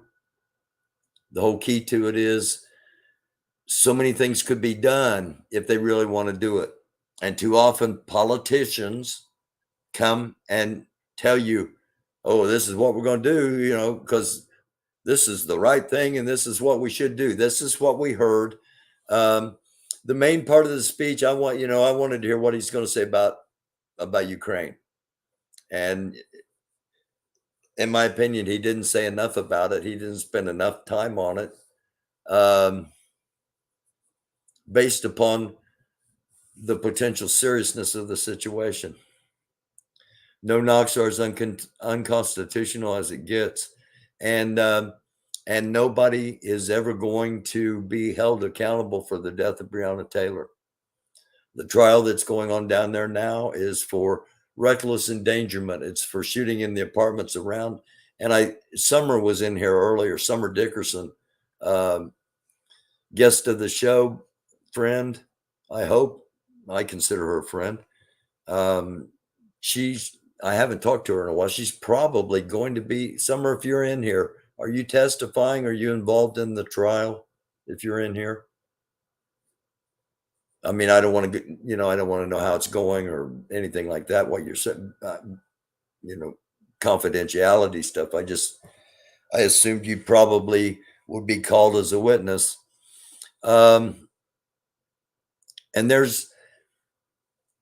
are so many things that we could change, so many things that we could fix. And somehow, some way, we got to get enough of us together to seriously challenge the current political structure. I'm not saying overthrow the government. I'm saying challenge the current political structure. And we got to remember that we're humans. We're all one race, the human race. And it's not that we're not ever going to, we're always going to have problems. There are always going to be problems. There are going to be problems all around the world. What we need to try to do is start learning to solve problems peacefully. And that goes from your neighborhood to the world. And I don't know how we do it. I just know those are goals I feel we ought to have as humanity. We ought to try to have acceptance of each other and try to live peacefully. It's a tough task in these times, a tough task. Hat off to Breonna Taylor's boyfriend, busting back at the cops. I understand that. The problem with it is, had he not, he only fired one shot. He fired it downwards. Had he not fired a shot at all, they would have had a case for murder under Kentucky law, the way it was explained to me. Since he fired a shot, then all bets are off. The cops can do whatever they want because they're threatened. And that was pretty much the end of the case right then. And I caught a bunch of heat for it back when that happened. And I told people, don't expect murder charges, because I read up on the Kentucky law, and that's not what's going to happen. And we had Dave, gosh, I forget Dave's last name at the moment because I wasn't expecting to talk about him. Our attorney from Louisville, we had him on prior to, and explaining, basically what's going to happen, what's going to go down. So that's man's law, not God's law. Amen. So as of right now, let me run back over here to Twitter. And just make sure that everything's as quiet, because it seems like as soon as I get off the air, something happens.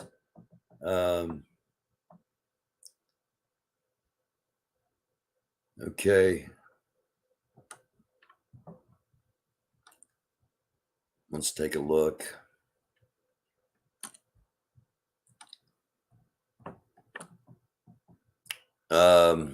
At this very moment, this was 14 minutes ago, in Mariupol, Ukraine, brave heroes are surrounded by invading enemies, making a valiant stand for freedom. That's Marco Rubio. Again, he's on the intelligence committee. And again, I was involved in politics, so I get a bunch of political stuff from both sides. I got people on my staff that were on my staff that are on other staffs and things. So 6 minutes ago, Department of Homeland Security has been issuing urgent warnings to be on high alert for cyber attack, which is kind of, what I thought would happen and still yet may happen.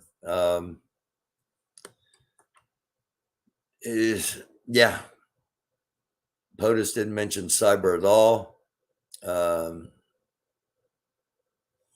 Get your shields up. So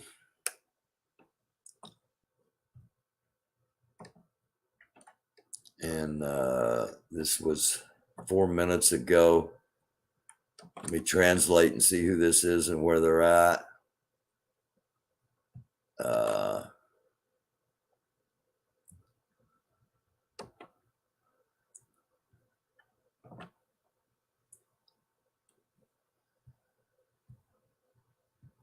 Okay.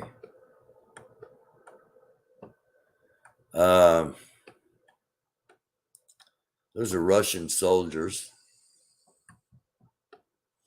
And again, just like Senator Rubio's tweet, we hear how great things are going in Ukraine, and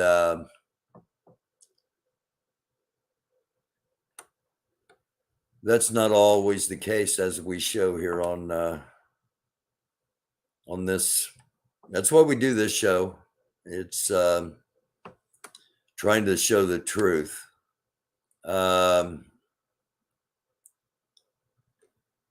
Okay, this is Mariupol.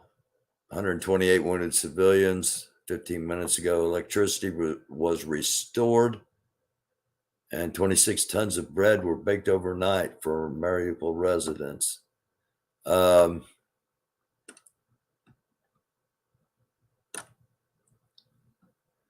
really don't care what other news outlets are thinking about Biden's speech. I just wanted to see if there's any new intelligence dropping.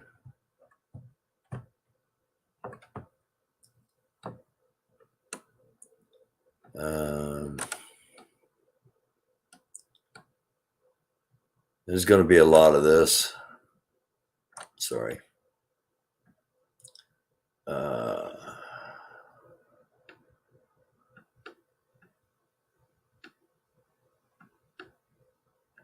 Okay, 3 minutes ago. This was Kharkiv. So Mariupol, Kharkiv,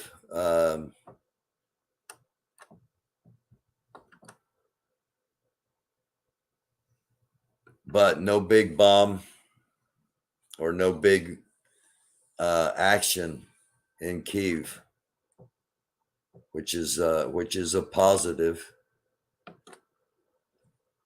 if you are a person of peace. Let's take a look at this attack going on in Kharkiv, again, the second largest city in Ukraine.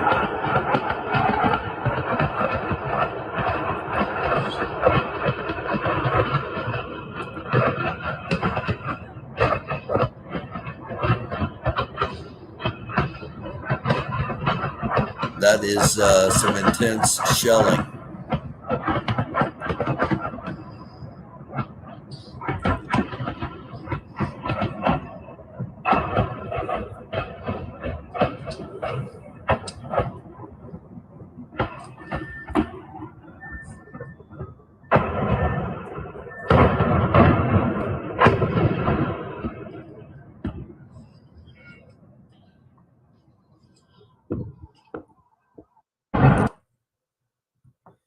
Again, that's from 15 minutes ago. Rob Lee shared it 5 minutes. Oh, I'm sorry, it's from 5 minutes ago. Multi-rocket launcher system strikes on the outskirts of Kharkiv.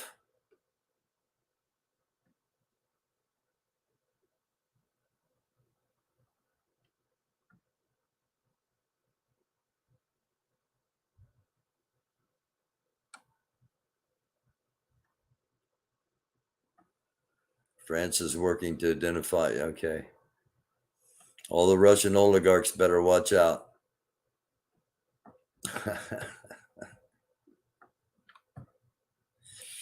Oh. What always remember that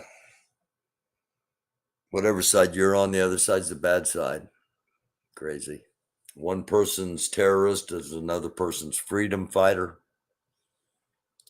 or militant.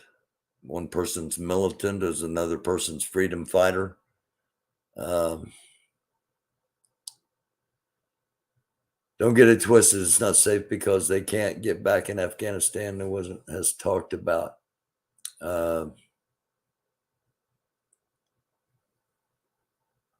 The creators put war on the minds of the armies to kill one another. Much blood was shed from the Israelites, so it's time for the great payback by Yahweh. I don't talk a lot of spiritual stuff on this show normally, but one of these days I'm gonna lay some stuff out. But and I cut her off. I should have kept the stream up because the Republican governor of Iowa is giving the Republican response to the State of the Union, and I should have given her the same amount of coverage, but I just got really bored. I'm sorry. I got really bored with the show. Stand up and clap, sit down. Say 5 more words. Stand up and clap, sit down. I'm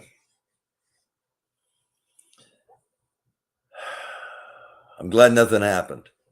I'm glad we didn't have a cyber attack. I'm glad the State of the Union went off without a hitch as far as logistics and potential attacks and things like that. So thankful, so very thankful that that's how it worked out.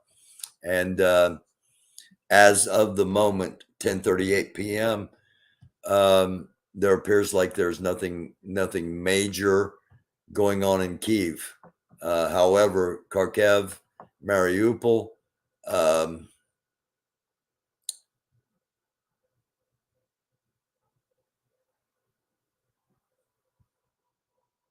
our hope, our best hope, and maybe our only hope is the people of Russia stand up to Putin and remove him from power. Again, if you just joined, you haven't been watching from the start.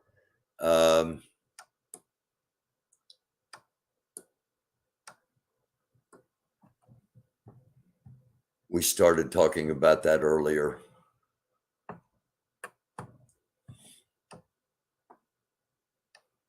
Okay, Congress dropped its mask mandate on Sunday night, but most of the nation has already moved on from masks as a means of stopping COVID. So that's why there were no masks.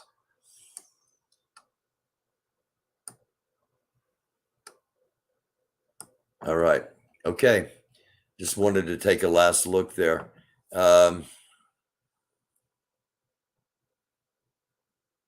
Okay. So, hey, thank you all. Some of you have stuck around through the whole thing here, and we're going to keep an eye on everything and let you know what's going on. We'll be back on if not before. We'll be back on tomorrow night at 10, Wednesday night at 10, and with another live broadcast. If something kicks off, I'll be on live. So if you haven't before, hit the subscribe button and hit the notification bell so you know when the show's on. And like I said, if something, I'll be monitoring throughout the next few hours. If something does happen, I will be back on. And if not, I'll see you tomorrow night at 10 p.m. if not before. It's the American Doofus Show. Don't let your guards down. Always have in the back of your mind to be prepared, because anything can still happen. Putin's not going to be happy with that speech. Putin's not going to be happy with the progress of his troops, if indeed they are, if indeed his mission is to lay siege to Kiev. I would have thought he would have done it a lot sooner and a lot faster than he has. So again, I thought this was all building up to something very big, and that Putin couldn't resist the target of disrupting the State of the Union. Good night, Fred. But it seems like thus far everything's gone as planned and as good as can be expected, and I absolutely love that. I will see you tomorrow night at 10 p.m. if not before. This is the American Doofus Show. Wish namaste, shalom, salam, blessings if you're a fellow Christian, peace, positive vibes if you're just, spiritual person. Nothing but the best. I love you all. Thank you for watching. This has been the American Doofus Show. See you next time. It's a very dark world, man. Be a light. I think even Biden said that. Said it was a dark world and we needed more light. So, I agreed with him on at least one thing. Take care of yourselves. Take care of each other. Once again, I'm Barry Walsh. I'm your host. This is the American Doofus Show. Don't be a doofus. Thank you for watching.